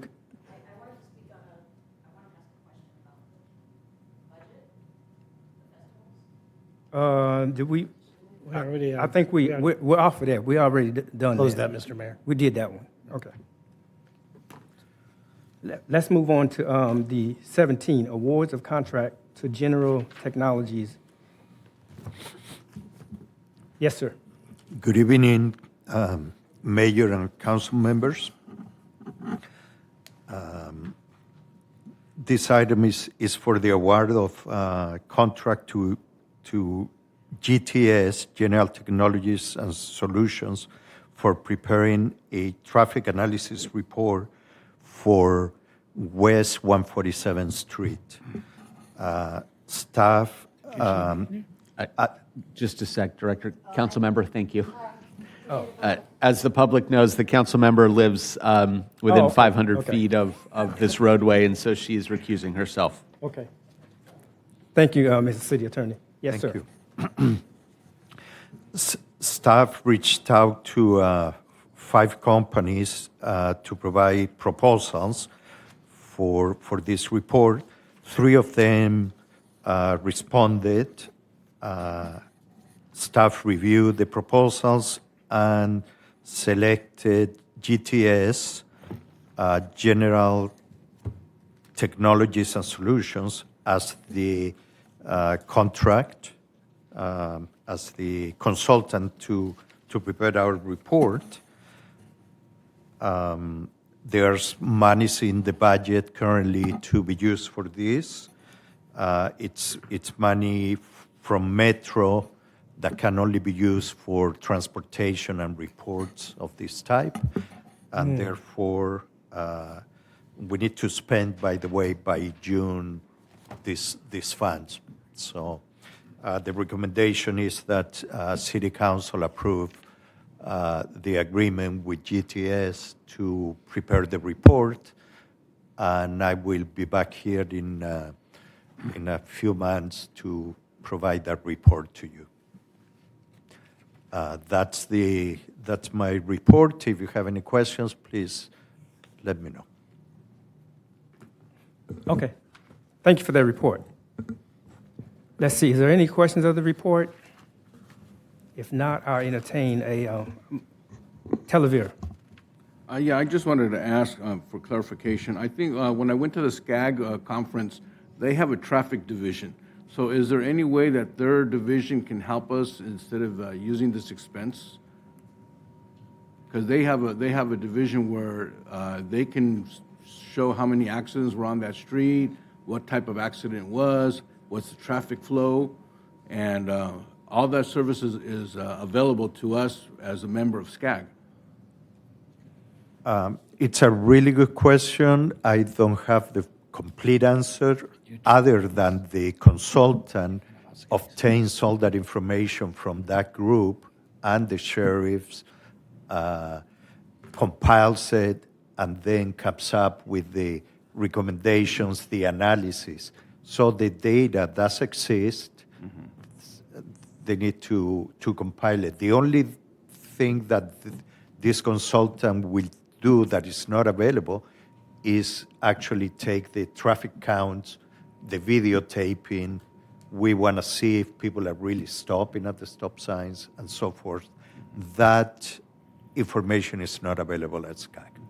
Because they told me that we have access by their password, and it would just be a process of training someone to gather all that data from any street that's in our city. So I don't know if that's an option that we could look at before approving this. And as I was reading through the documentation, I had a thought that that street is known as a collector street, right? Correct. So the collector street purpose is to move local traffic to larger, busier streets. Correct. From what I understand. Yes. So in what we're trying to get here, and it's just a thought. I mean, if it's like going to cause chaos, I don't know. But why can't we just close that street there at Inglewood Avenue and 147th? So Mayor, Council, let me interject here. So SCAGs, I've worked with them, as you all know, especially on our arena numbers. That information, we need specific information that protects the city real time. So they do have a lot of data. SCAGs is data heavy, as the council is aware, and well aware of SCAGs all the years we work with them. We'll certainly look into that, but we would recommend to move forward, please, so we can get the mitigations done for the 147th West and 147th East, as you've already approved. We really need to get that done. So, but we'll certainly look at SCAG's data. That's I'll have Lucho log on and see what they can have. Maybe, I don't know if their traffic engineers look at that stuff. They probably do, but we need real-time information so we can take action to protect the city for the new actions that we're going to propose based on what they're proposing in the traffic study. Did I say it right, Lucho? I'm not an engineer. You said it correct, City Manager. And just to add on that particular question, that analysis of closing, for example, 147, will be part of the report. But we need somebody to collect the information and then provide it as a recommendation if it is one indeed. Mm-hmm. So that could be a possibility. We need to wait for the report. Okay. So then if we vote on this and approve it, then I would like you to ask that question to make specifically that they take that into consideration, possibly closing that street at 147th and Inglewood Avenue, so there's no turning into that to the neighborhood. You know, I know it's going to be inconvenient for some people, but we will look into that. Okay, thank you. Absolutely. Yeah, because let's hear from Councilwoman Suarez. Can you explain a little bit about the TDA 3 funding? How that's obtained, what projects it's for? I'm just a little curious about. Sure. TDA 3, there's two TDAs. TDA 3 in this case is funds that the city receives. We have had this in our funds for a while, so it does expire now. Okay. And therefore, we need to use it. When did those expire? June 31st of this year. June 30th? 30th. Thank you. Okay, so if we don't use them, we lose them anyways. We will lose the money if we don't use it now, especially if we don't approve it tonight. Okay, and then, so that's the 3 funding, and it's for traffic studies like these? It is for transportation, for bicycle safety, which is one of the items that the consultant will look into. How do we make it is pedestrian and bicycle safety funds. And we will look into that, take the opportunity of using the money and get us a good report. And how much, so we're using 22,459. How much TDA 3 funding do we have? We have we have 22,459. Oh, okay, that's sorry, it's right here. And my proposal is 22,400. Okay. However, council could allow me to use the extra $59. Since it's going to expire anyways. And we could put them to good use into something else. Yeah, $60 is $60. Okay. Yeah. No, I'm in support, and I would be in support of using all of it if it's going to expire. Thank you. Okay. Thanks. Let's hear from the public.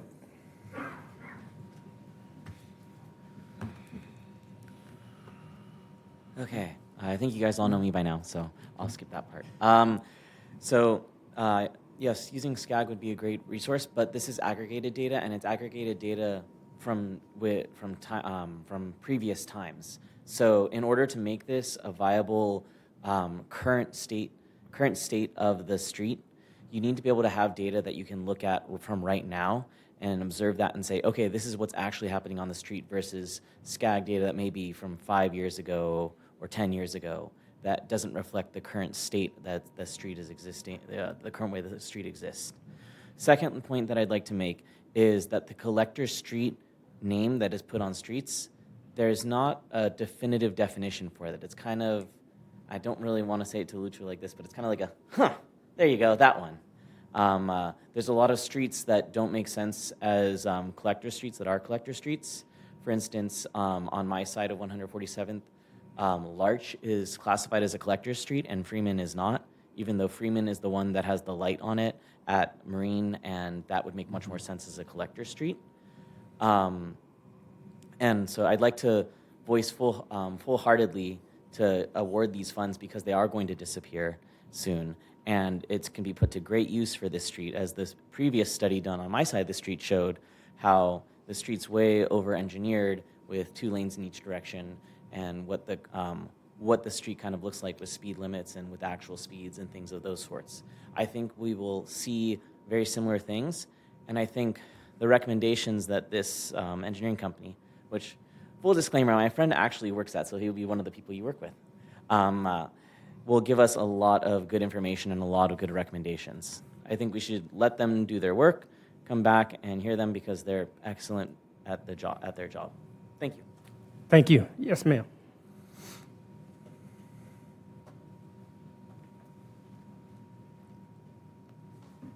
I just want to state that closing off Inglewood Avenue is the worst. If you're going to close it off, you're going to not let people make a left or a right. Since Inglewood has all those middle planners and what have you, traffic will get so backed up, it's only 2 lanes. Now fire and police cannot get through for an emergency because you're going to have backed up traffic on Inglewood, both sides. They can't get around those planners. Now you're going to say, oh, now you can't turn left, you can't turn right. Well, as a driver, guess what? Hey, I know a shortcut. I'll make my left on Rosecrans and then I'll jam up Condon Avenue. Well, then Condon gets overflowed. Well, now I'm going to go down Condon, and guess what? I don't realize 148th is a dead end, so let me jam through there. Oh, no, it's a dead end, so let me speed up and get out of here. I'm trapped. Now you got 149th all backed up. So now these other little streets turned into raceways because now you've blocked some traffic. But it's going to be a safety for ambulance, police, and fire if we jam up Inglewood Avenue. Thank you. Thank you.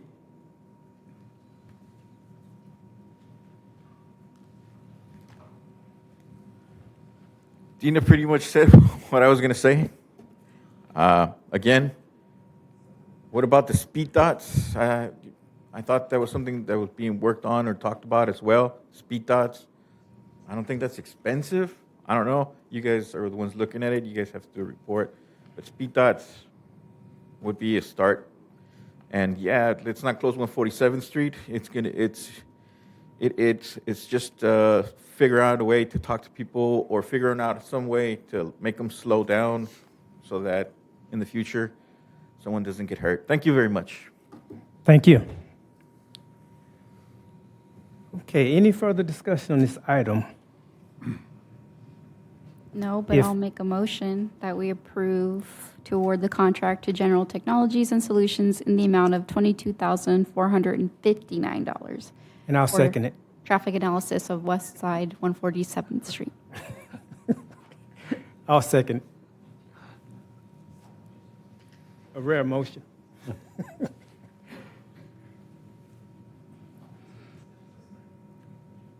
Oh, any discussion on the motion? I don't see my name as a second. Mr. Mayor, you told me not to do that till you asked for discussion. Okay. In order, sir. I know, huh? Any discussion on the motion? Okay, Madam City Clerk.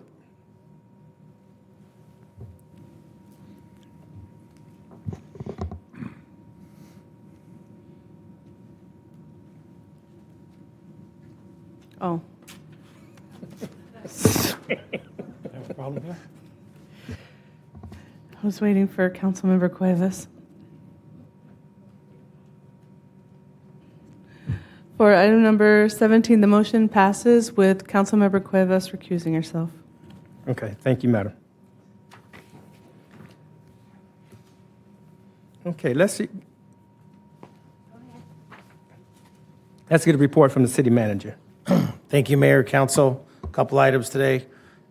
Just want to thank the mayor and council and the staff. We had a wonderful, and Raylette and the administrative staff for putting together the staff appreciation lunch. It was well attended by the sheriffs, all the staff, the Los Angeles County Fire Department, the library. So it was well attended. A couple council members were able to make it, so thank you. Just want to say again, thank you to all the team for all the hard work they do in the city. It's an endless job. It just goes on, and and I can testify to that. There's just a lot of work, and staff's working really hard for the community to provide those services. As I mentioned, I stopped by and happened upon ESMOA, as the council, knows our artist folks here off of Hawthorne Boulevard. I got to see the chalk in the, in the live right there being completed, the chalk in the Civic Center. So that went very well. I did mention to Barbara and ESMOA to also consider, I sent them, and you are well aware from the city of Fontana, they have an arts festival. So they could do that process through the special event permit process, which they could maybe look at closing down Lawndale Way and bring in some artists. I did ask them to target Laguna Beach, where there's a lot of artist colonies, Santa Monica, as well as Santa Barbara City. Those would be great places to target folks to come to the arts festival.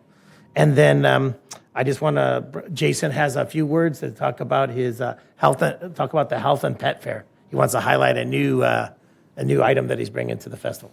To the art.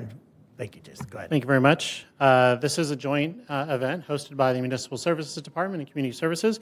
I do appreciate the captain giving us a little shout out during her remarks. But this Saturday, June 7th, is the Health, Safety, and Pet Fair. You can come get low-cost dog and cat vaccinations, microchip implants. There's going to be an exotic animal display, dog licensing, all of those fun things.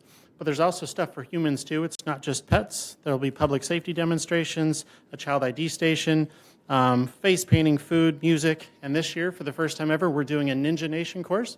For anybody that watched the American Ninja Warrior television show, wondering how they had the arm strength to do all those obstacles, we're going to have our very own mobile version right there along Marine on the baseball field.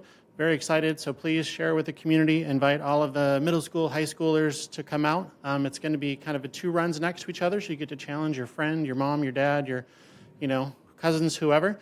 And just see how what your ninja skills are like on our Ninja Nation mobile course. I do want to thank our risk manager, our HR director, for really helping make this happen. I think it's going to be a super exciting event that's going to draw out the community, and we do invite all of you to come up and join us on June 7th for Ninja Nation and then for the Health, Safety, Pet Fair. Thank you very much. Thank you. That's it, Mayor, Council. Okay, thank you.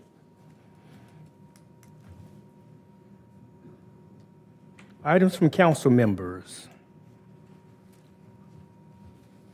I guess this is different from, What happened to? we should word this a little differently because I'm always confused. Because we have items from council members, which is our update on what we're up to on the events we've been to. But that's reports of attendance at meeting. Why don't we, I'll talk to you later about it.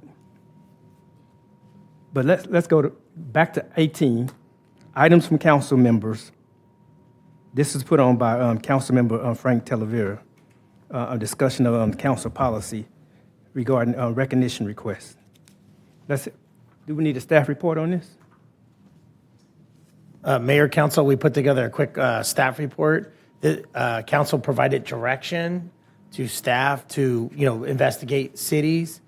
Diane was very instrumental in helping put this together and look around at other cities. We attached the other cities and what they're doing. They're all attached to the staff report. We left it open for additional direction from the council. Any recommendations or changes you would like to see in this policy update, it's for recognition. There was a discussion about this the last time, and now we have this item before you to provide further direction to staff. Thank you.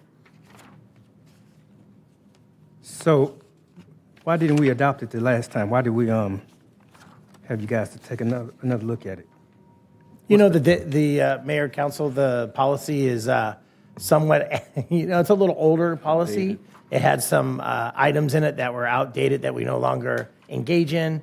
But there has been some questions about, and even in my office, about how we can recognize individuals for what that the council wants to recognize. And so a council member, Talavera, brought it up as an item to further look in and investigate. So we received direction to look at other cities. We didn't get all the information from the cities, but we want to make sure that this item got back on as soon as possible for further direction and clarification.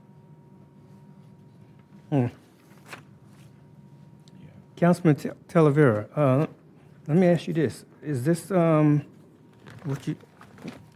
are you looking for?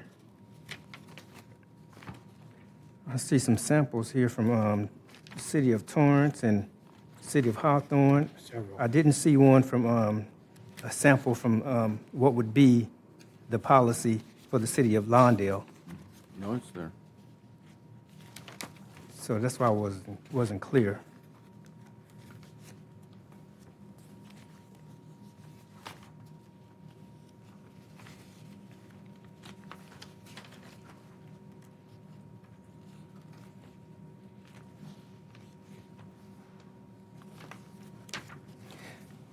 While you're doing that, let's take a comment from the public real quick.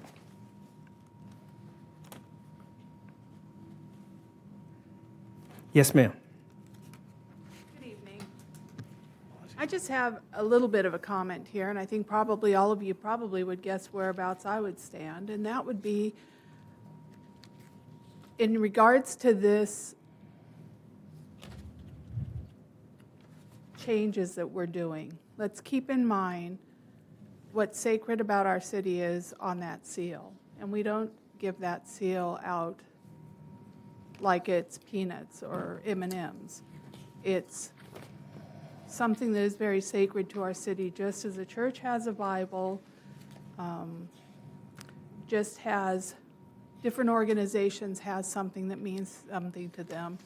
When we wear that as an elected official on our chest, that's pride. When we give it away on a lapel pin, that's pride. When we put it on a certificate or a tile, again, it's pride. In order that somebody is getting one of those items, it's usually because of their contribution within our city. I recognize that council people would like to have the ability to have some type of certificate or recognition that they can give out.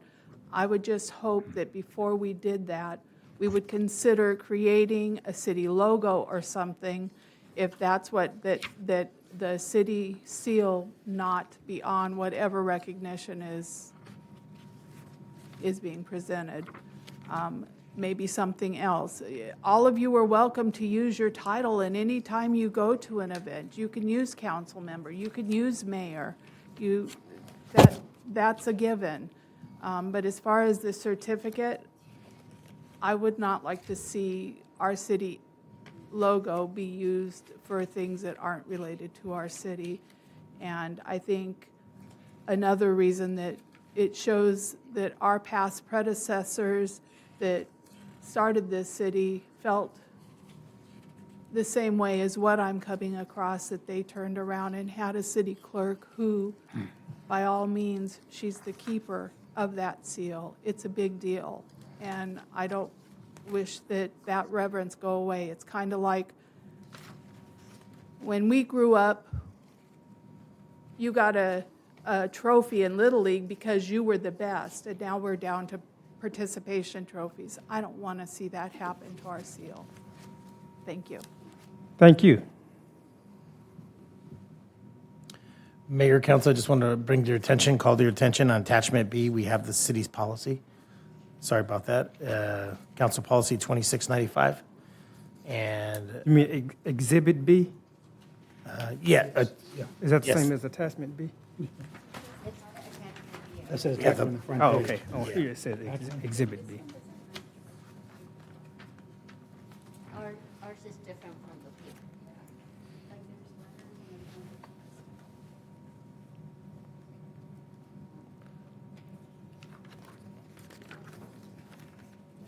Yeah, I guess it's not showing that, and that's the hard copy.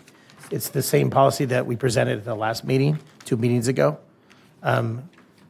We highlighted, just for the council's edification, the city of Carson, city of Redondo Beach, city of Torrance, and city of Hawthorne. They didn't get back to it. I mean, we reached out to them several times. The county of Los Angeles Board of Supervisor and the city of Ranchos Palos Verdes. So we're looking for direction from the council, what you would like to do and see. And then I'll the mayor and council, and turn it over to Councilmember Talavera as well. If there's any other questions. Yeah, just so that I'm clear, I would rather that, Mr. City Manager, you mentioned these other cities, and I can clearly follow that. But the matrix, I mean, I don't think the issue is the recognition. I think the issue is who qualifies for the recognitions and who's able to give the recognition and whose signature must be on the recognitions. I can't really follow it with the matrix, although those cities that you mentioned, you can read that narrative and really get a good idea of what what those cities provide. I would like to see that the city of Lawndale has something similar, just so that I can kind of digest it. You know what I mean? I don't know if anybody else have any other thoughts on it, but I just have a question, and this is just, to me, the seal and the letterhead, what is it called? I just went blank on the name of it. the logo. Yeah. Sorry. Yeah, the logo. Yeah. For this city, do we have a logo? We have an official, I believe, official city logo. So if what we have right now, it says we can use the seal for whatever integrity or whatever it is. Why can't we just use our logo to give those certificates? It's not a proclamation, it's just a certificate of acknowledgement. I mean, that's just me. Could we use our logo? We could certainly look into that if that's the council wanting to change the policy and look at adding that into the policy. That's not a problem if that's something the city would like. If there's any legal ramifications from that, I could check with the city attorney's office. But we can definitely look into, it's the council's policy. We're providing it to you. You guys provide us the direction. We'll bring it back for final certification from you guys and approval. And if then, you guys want to look at making some of those changes. I would just want to keep it within those people that have provided services and have done things for City of Lawndale. Not just, it's someone that moved from Lawndale to Redondo, and we're going to give them a thank you for being part of Lawndale, right? It's someone that has done service or has, like, for example, Lawndale High. If their team wins a championship, and I want to give them a little certificate with our logo on it, not the seal, it's a logo with my signature, I should be allowed to do that. That's the way I see it. I'm not saying everybody from the council is agreeing on it, but it has just my signature. If Frank wants to give a certificate to a church in Lawndale for the amount of years that they've been in the city, that's coming from him, not from everybody else. I don't know. It won't have a seal, it'll have... The policy limits it, as you are aware, it limits that what can be signed. I think, historically, and this has come up the last 3 years. Yeah. So unless it goes to the mayor and council and they approve it, we don't put it with a council member. Let's say, for example, this has happened. A council member wants to recognize some accomplishment at a school of some students. Yeah. And so unless we put it on the agenda and the council all agrees, they sign it and it gets the official city logo or seal, whatever we want to call it tonight. And then, but if it doesn't get put on and certified, then the council member themselves can write a letter on their behalf recommending it without the city logo or seal, unless it's gone through the proper channels. Now, the only council member here that has official letterhead is the office of the mayor. That's the only one. He's the mayor, he or she are allowed to send out official documents with the office of the city mayor on it. So our letterhead. So if I want to send a letter to Supervisor Mitchell, it won't have the logo. What does it say on it? Just Supervisor Mitchell. It's a white page. If it's something that's not a city, if it's not coming from my office, from the city manager's office, or it's gone through the council or the mayor, it would not have the logo or seal. It's got to have the approval of the council, the majority. So I would like to change it to the mayor approving it instead of us going through all four of us to get I'm one fine with that. signature.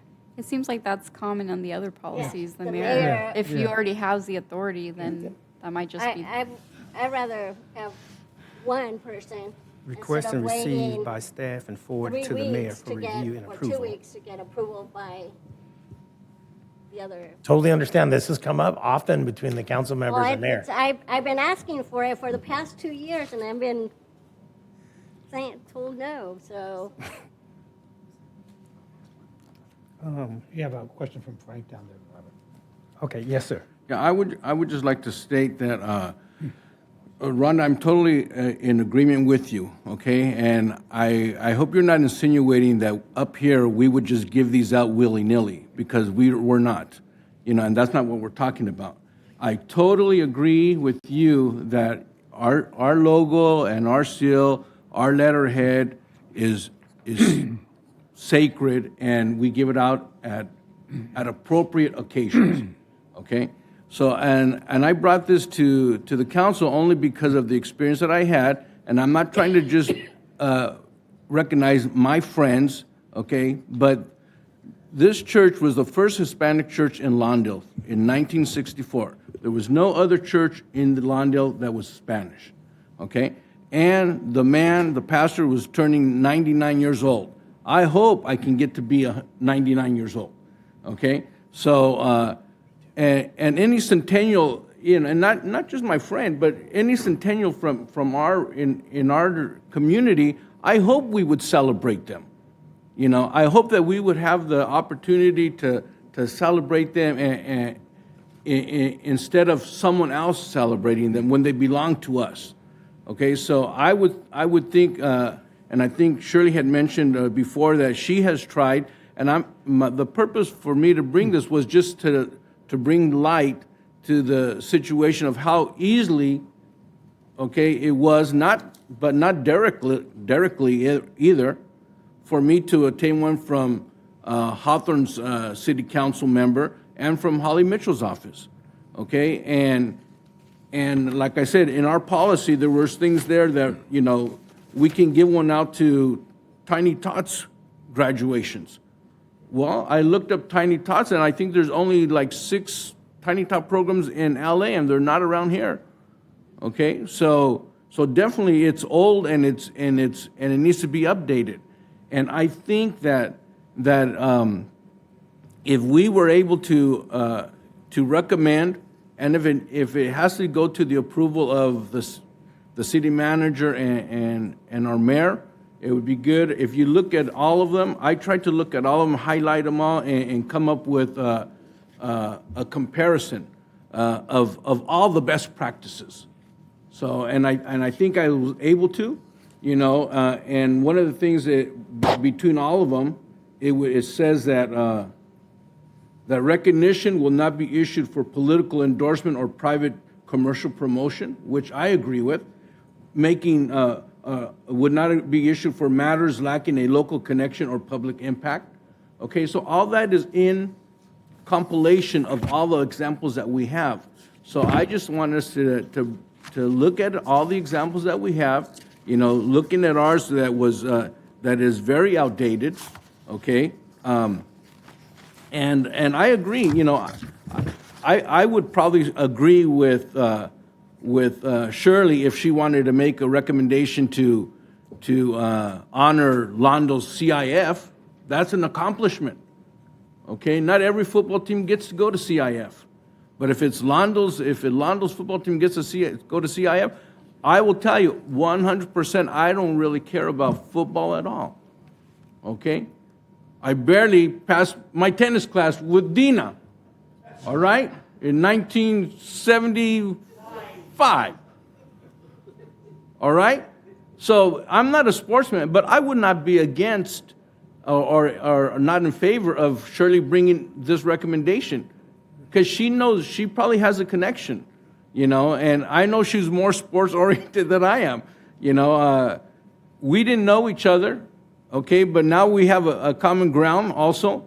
My daughter happened to marry a young man who knows Shirley as the baseball mom, so it's like, wow, you know her? Yeah, we used to hang out at her house all the time. She was in baseball, and so if she would make a recommendation to honor someone, I wouldn't think she's doing it in a derelict fashion, or just trying to do it.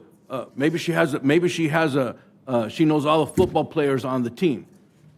No, so I'm just trying to make it easier and update it, so that way we can honor those that deserve honor, okay, in a good, easy way. But if we have to go through all these, you look at the grid, what's permitted and what's not permitted. For a city lapel pin, you have to be you can get awarded to an Eagle or a gold silver award only, or a push pin plaque to an, I guess that's Boy Scout or Girl Scout, an Eagle Scout. Do we even have a Boy Scout club here in Lawndale? No. No. Nor Girl Scout. So nor a Girl Scout, right? So when will we ever do that? So I'm just saying, I'm not even going to say let's omit it and take it out, because one day we might have one. Maybe someone's going to wake up one day and say, hey, I remember, like someone said, there was a Women's Distinguished Club here, right? And we're not going to honor them because we don't have a Women's Distinguished Club anymore? No, we're going to honor those that were at that time. And so I'm just trying to make it easy for us to be able to acknowledge, okay, not our personal friends, because I do think it's very noteworthy to honor someone that's almost 100 years old, that started in our city. If I have to bring up the history of the one church here on 147th where it was at, we started in the Foursquare Church on 154th back in 1961, okay, and they were the first Hispanic church, and unfortunately, the city had other plans for that area. You remember the House of Yahweh was there. Why are they not there? Because the city wanted that property. So they moved them, or forced them to move them. Okay? Well, that church is not there anymore because we couldn't grow anymore. They grew, and they grew to an amount where they had to find somewhere else. But they wanted to stay local to their roots. Pastor George has been a member of this community since 1958 or 59, right here living on Gravilla, okay? Again, I didn't know this before, but talking with Pat, he knows the Covarrubios very well. He went to school with the oldest son, George. So I said, you know George? He said, yeah. So like I say, it's not something that I'm doing just for personal favor, no. But he actually deserves this award or this recognition. And so does many other maybe that I don't know about, but that you know about. So it shouldn't be hard for us to say, let's recognize these worthwhile people in our community. And I just think if there's a way, like I said, I've compiled a list. If I can submit it to all of you to review again, you know, I'm willing to do that, if that's what it takes. Okay. Okay? Councilwoman Suarez. Quick question, clarification, sorry, and some of it's going like back and forth. And I think it goes back to Shirley's question about the seal and the logo. So the mayor's logo specifically says from the office of the mayor? I believe it does. I believe I don't have it in front of me, but I believe it says Office of the Mayor.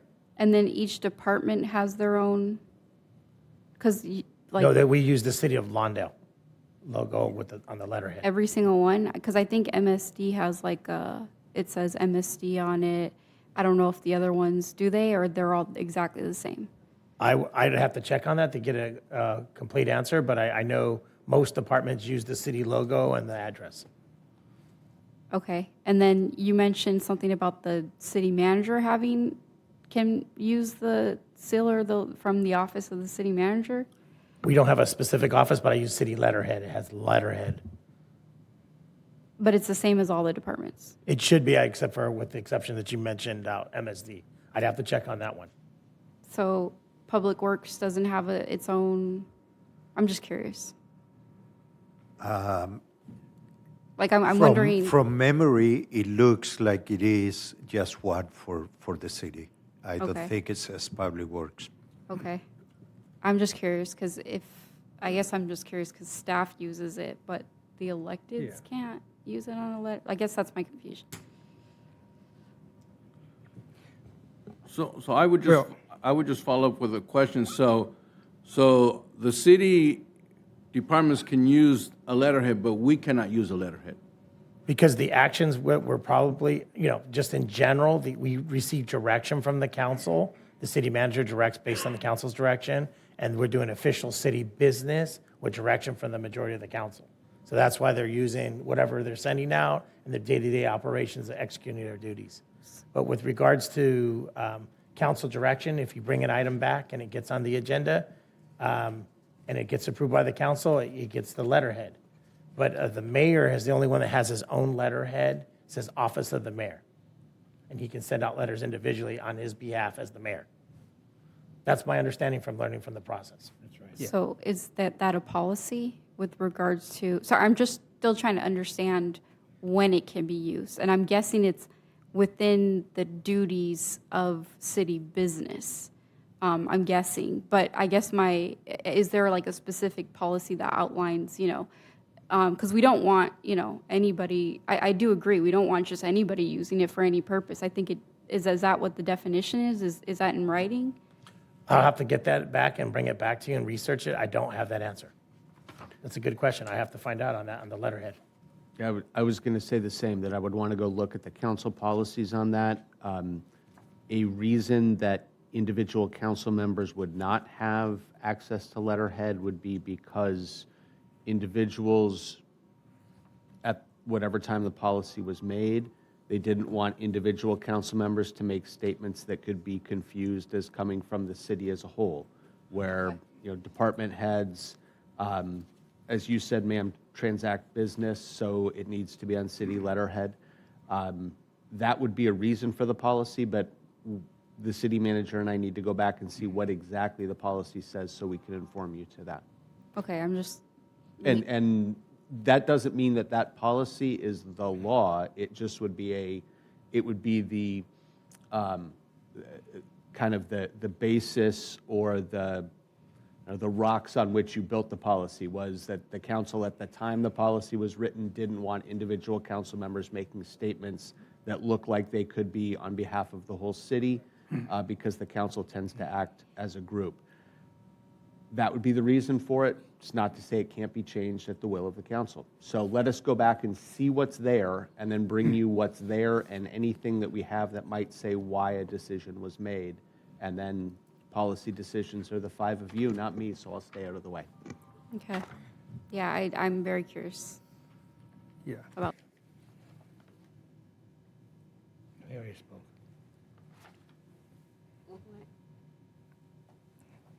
Well, let me add this. When I first got on the council, of course, this was like 20 years ago, I wanted to send out letters myself as a council member, because I've seen council members in other cities send out letters, and I inquired about it. And the policy is exactly what the city manager and city attorney outlined, and that was good enough for me.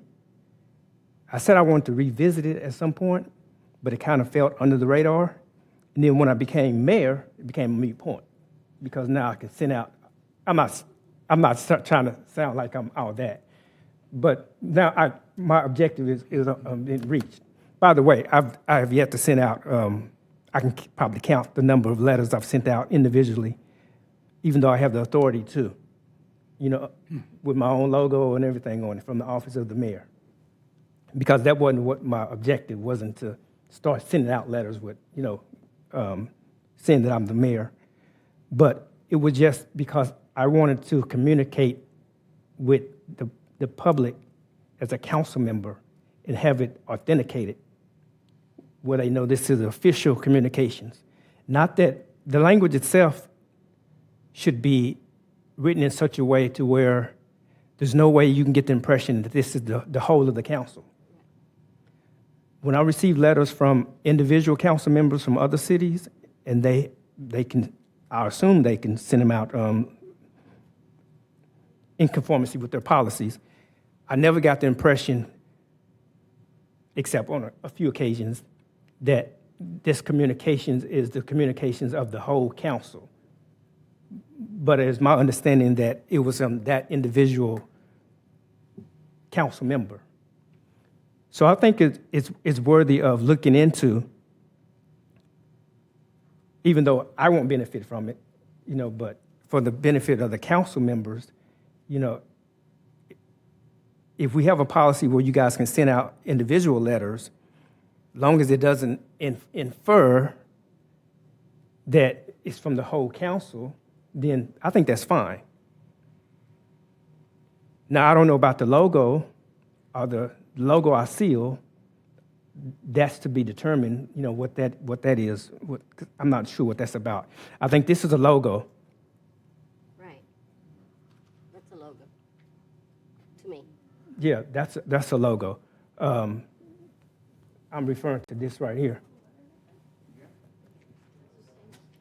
That's the same that's on the wall. So to me, that's okay to be on the letterhead. Now the seal is something different. Now the seal is for sealable documents or whatever, right? What's the difference between the logo and the seal, Mr. City Attorney? That's actually one that went flying around the city attorney community about a decade ago, because so many cities have taken their city seal and made it into a logo that's used on all kinds of things. The official city seal is held by the city clerk and is used for official documents. But many cities use that same seal or something incredibly close to it as a logo that's used for all kinds of things. So if we're going to bring this back, I'll kind of be able to draw down the difference between the government code rules for city seals versus just policy options for use of logo. And then that will really let you guys make some decisions. So for me, the issue is more who's able to sign the certificates or whatever the communications is or what have you, as opposed to sending out individual letters. Obviously, if you send out individual letters, that doesn't necessitate signatures from everyone.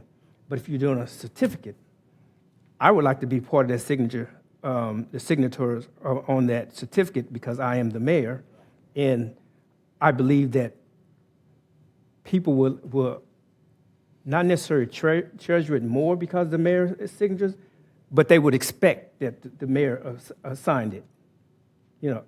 And it raises a question.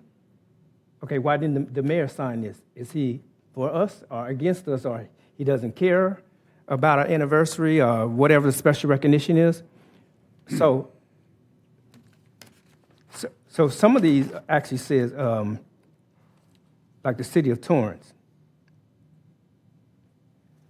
items may be signed by the mayor only, or by the full mayor and council may sign the certificates. That's what I would like to see. So if any individual, and I'd like to see the expansion of the who's eligible for certificates as well, or what have you. Because I remember there's been times when I've attended the events. I think it's the realtors events, and the way the policy is written, I had to do like a letter instead of certificate. We were the only ones that turned in a letter instead of a certificate. So something like that would be, expanding who's eligible for certificates like that would be something I'm interested in as well as the signatures. Let's hear from Cuevas. So if we could bring back the usage of the logo, or maybe come up with a different logo than the seal so that at least, we know the difference between a seal and a logo, because right now our seal is the same as our logo. And if staff is using the logo, they're using our seal. So if we could bring that back, that would be great. Let's hear from the member of the public real quick. Yes, ma'am. Okay, so this is totally my wheelhouse as a graphic designer. And also at El Camino, we have a seal that we are now embarrassed by because it historically is not appropriate, let's put it that way. And we also have a logo. Lots of organizations have one or the other, and they use them interchangeably. And I looked all over. I used 2 AIs. Lawndale has that. That is the logo and the seal. And a logo is supposed to be specifically for branding, recognitions, promotions. A seal is supposed to be for authentication, authority, official use. We're using it for both. So we don't have a logo. It's because it's a seal and a logo. So. Thank you. Okay. Well, I guess at one point somebody said that the city clerk would have that information or would have that seal. So I'm asking the city clerk, has she noticed, can she tell us the difference between the seal and the logo? I think the member of the public is correct that it counts for both, right? We have this one. Yeah.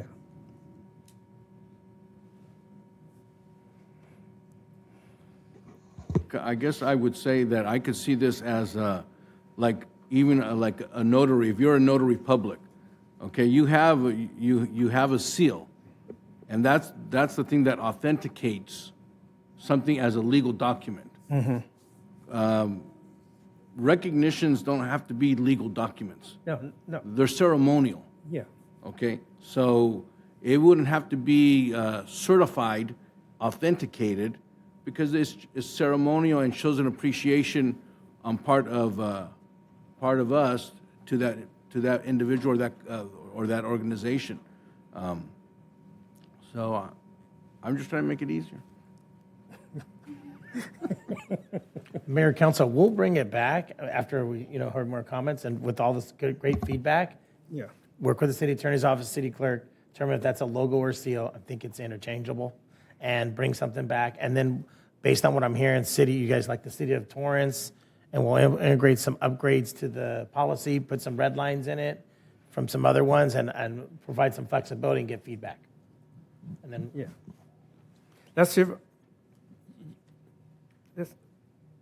Let's hear from a member of the public. Just for clarification, I'm not opposed for the council to have this ability. Okay, I'm protection of the seal, that's it. But again, if we were to have a logo, it would be another story. And that is the less formal than the formality of our seal. So I'm not against you, Frank. That's where I am on it, and I think you and I are kind of in agreement with it. There are times, and yes, the CIF team most definitely should have gotten something from the city. They had Lawndale on their chest when they played. So, Thank you. thank you. Well, you got some direction, pretty good direction? Wait, Pat has it. Pat lit up. Oh. I'm lit up, all right. Yeah, I thought you was pointing out in the audience. Oh, no, right here. Right Yeah. here. Well, if we need a logo, why can't we use the Heart of the South Bay, Lawndale Heart of the South Bay, and leave that as a seal? Would that be? Yeah, and I think the conversation on the logo versus seal is all right now in the context of Just a new rule. who should be allowed to honor and why, which was the Brown Act agenda item. In terms of potentially changing to add a logo, I think that's something that the city manager and I can be sure that we bring to you agendized, and we can go from there. All right. Okay. Yeah, we're going to continue it in, So I would just like to be able to submit my compilation of all the different city things to the city manager, so he can distribute them to us so we can consider. Definitely, yeah, please send that over, and then we'll get that out to the whole council, and then staff will start working diligently, updating this policy and bringing it back, and maybe agendizing the seal item too. Okay. Seal and logo. all right. Let's move the agenda to item 19, reports of attendance of meetings by the mayor and the council. Let's hear from Councilmember Frank Talavera. Okay. Thank you for indulging us. Sometimes, people think that this is just too much time we're spending on things, but these are things that are important also. And I know that the city of Carson just went through a revamp of their logo. They're now the jewel of the South Bay. So I asked our city manager if Heart of the South Bay, is that copyrighted? Because I want to make sure that nobody steals it. At one of the SCAG meetings that was held at Torrance mayor said, "We are the heart of the South Bay." I almost choked. I said, "No, you're not. Lawndale is the heart of the South Bay." So we need to protect what's ours. So with that said, I just want to say on the 21st, I attended Santa Anela Valley Union High School District's 6th Annual Safety Summit. So it was very interesting. The guest speaker there was Under Sheriff April Tardy, I think her name was, right? So it was very interesting, and met some longtime friends there also. One being their superintendent, Steve Nelman, who was wasn't even a teacher when he started at Lawndale High School. He was a student teacher, still under mentoring from another professional. Also, I attended the Coffee with the Cop. I wanted to thank Michael Reyes and his team and everybody that showed up. It was nice to be there, and it was a surprise to me that Piggy's is in Lawndale. So great. And also attended the employee appreciation lunch, and I just wanted to thank the staff for recognizing our employees, and the hamburgers were good and tasty. But above the hamburgers, it was all the work that our employees put in the day-by-day grind. And one thing that brought to mind was, like, I was looking forward to the Youth Day Parade, but I want to thank Sean and his staff and all the employees that were like on standby till the last minute. Then we got the call at 5 o'clock in the morning, sorry, the rain's gonna rain us out. But I wanted to thank you because to be on standby is like very important. They could have given up, 3, 4, or 5 hours before and say, no, we're not gonna do it, but they were there. So I think even the the traffic board, what are they called? The controllers were out there already, were all being already set up, and then they just had to pick them up. So thank you for making Lawndale what it is. And last, I attended a meeting with Row Committee, which now has a new name, but we met with Senator Laura Richardson's District Director, Daisha Austin, and talked about the Row and how it's going to affect our citizens. So we have an ear that's listening to our residents, so I appreciate of Senator Richardson's office. That's it for me. All right. Councilwoman Suarez. Okay, I attended the Memorial Day service along with the mayor and Councilmember Cuevas. It was really nice, and yeah, it was a very solemn event, but I think it was heartfelt, and I always enjoy seeing. We actually had I forget the instrument, the live musician. Saxophone, right? Saxophone. Yeah, saxophone. Okay, sorry, I don't remember which was the alto or. I think the alto. Yeah, soprano, right? Yeah, it wasn't the alto, it was the soprano. So that was a really nice addition, and I hope we do that again next year. And then I did attend the Employee Appreciation Day. Yes, thank you to the employees. I know it's not easy. They're long hours. I know we ask a lot of you, and we're constantly, it's with good intention, but I want to thank you all for the work you do. And then I did want to bring one item forward. I think it's been about 4 years that we brought on the new city attorney firm, and I was looking at the contract, and I think that we should, just in good faith, do a review of the services.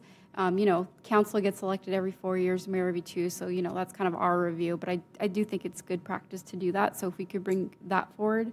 And yeah. And then I did attend, sorry, for one more event, the South Bay Cities Council of Government Board of Directors meeting, and you'll be happy to know that they do have a planner, not just a planner, but a firm, so we have access to multiple levels of expertise. So I did want to let you guys know that. And with that, I'll pass it along. Thank you. Okay. Ms. Cuevas. I did attend the City Memorial Day program. I want to thank staff for a great event. I really liked how we put the flags out in a circle. That was great. It really touches people's heart when you see, is it 13 flags? 23? 23 flags in a circle for the 23 plaques that we have on the wall. That was great. Thank you, Jason and staff. I couldn't attend the employee luncheon, but I do want to say thank you to staff for all the hard work that you guys put. It's appreciated, even though I couldn't be there due to other commitments, but I appreciate all your hard work. Not just the directors, but the staff, the hourly staff members. They put a lot of hours into and their hard work. Last weekend, I attended the bicycle block party at Upway e-bike reseller store, where I really enjoyed it because I got to learn about e-bikes more than what I thought I knew. And they showed us how these kids are. The e-bikes have a gear that you put the speeds up and down. But one of the vendors showed me how these e-bikes they remove one of the cables and they make them to go faster than they are meant to be. So I think we should find someone to maybe do a presentation for the council on how e-bikes work. There was a company that I can't remember their names. They're going to send me an email that does online training for students. So let's say the sheriff department stops an underage high school kid, and instead of issuing a ticket, they get like a warning. And if they go to this online session, which is about an hour, then they could get that removed, that citation or the ticket removed. They're sending me an email. It's like going to traffic school, but for e-bikes. So it was very interesting. The South Bay Local Travel Network was there. California Bicycle Coalition was there. Beach City Cycling Club was there. South Bay Bicycle Coalition, South Bay Forward, and to be surprised, Metro was there. We got a tour of, they actually stopped the Metro at the end, and they taught us how to go up the elevator and where the bicycles would go. They have some carts where they say handicap, bicycle, and there's some, I believe, luggage. And those are the carts that you could go in and leave your luggage or put your bicycle in. You cannot go in any of the other carts with a bicycle or luggage. You have to use those carts. So it was interesting. The interesting thing is they never mentioned anything about the extension. They only talked to us about from Redondo all the way to LAX. Nothing about the extension going southbound, which that was very interesting.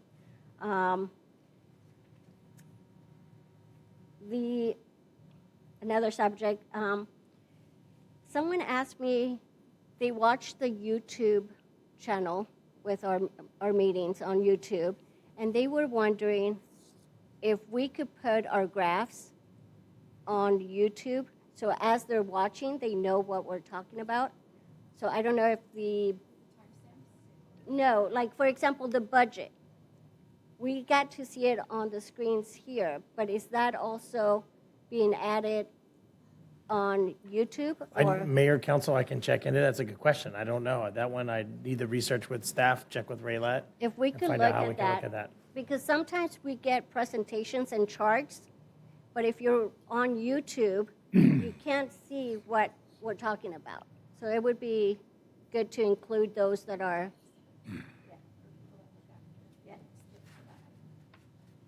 So if we could look at that, it's just, it was brought up, so I don't know if we could do that. And with that, I pass it along. Sorry it took a while. Mr. Pat Kearney. Okay. I attended none of the events in Lawndale. I was in Utah with my grandson's graduation, but I did attend the Memorial Day services in Utah. It was at Draper Park, the first annual Memorial Day services. And I must say it was moving, but ours blows them out of the water. So I'm sorry I missed this one, but I did attend one in Utah. That I pass it on. Okay. You only get half a point for that. Half a point. Okay, so I did as well attend the Memorial Day ceremony. I want to thank Jason, our community service director, and his staff for that ceremony. And yeah, you're right, Councilwoman. The flags was a special touch in the circle there, and the speaker was excellent. Colonel, what's his name again? Dominowski. Colonel Dominowski. He gave a riveting speech, and a member of the chairperson for the Youth Advisory Committee led us in the Pledge of Allegiance. What's her name? Riam Alcor. And so that was special. She enjoyed that. I also attended the staff appreciation luncheon. And yes, the staff, I want to appreciate the staff once because they put in a lot of hours. And no matter what your role are in the city of Lawndale, from the city manager on, I won't say down, but Line employees. to line employees. There you go. You guys put in a lot of hours. And when you guys look good, we look good. We look good because you guys put in the hard work. You guys are dedicated. And so for us to do take an hour out of the day to do a special lunch sponsored by the Habit. Yeah, we had the Habit. I missed it. Yeah, you missed it. Yeah. I was told that it was good. I don't know. I don't eat hamburgers. But I think that's just a token of our appreciation. So once again, I want to appreciate every last staff member for the work and the commitment that they provide the city of Lawndale, our residents, and our community. And that's all I have. Believe that? You got 2 points. I got 2 points. Okay. With that, we got a closed session with legal counsel concerning existing litigation. I think we actually have two. Actually,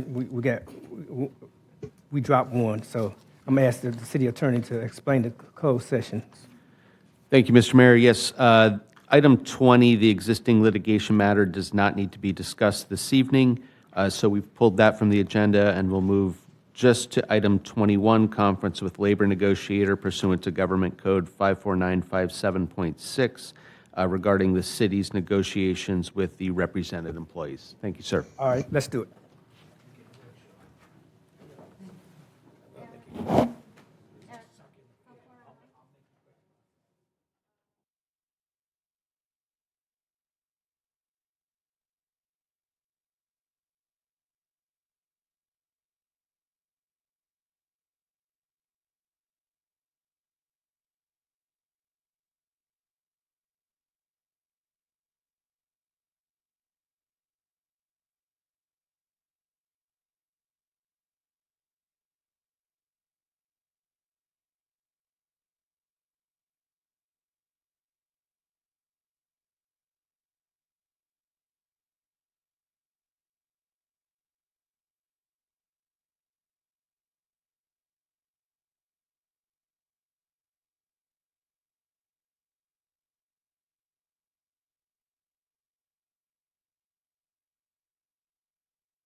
Okay, Mr. City Attorney. Thank you, Mr. Mayor. The council was briefed on the conference or on the labor negotiations. They conferred with the negotiators. Direction was given, but no reportable action was taken this evening. Thank you very much, sir. Thank you. We have reached the adjournment time. The next regular scheduled meeting of the Lawndale City Council will be held at 6:30 p.m. Monday, June 16th, 2025, in these here chambers. We are adjourned. Good job, ladies, down there in the pits. Thank you, ladies.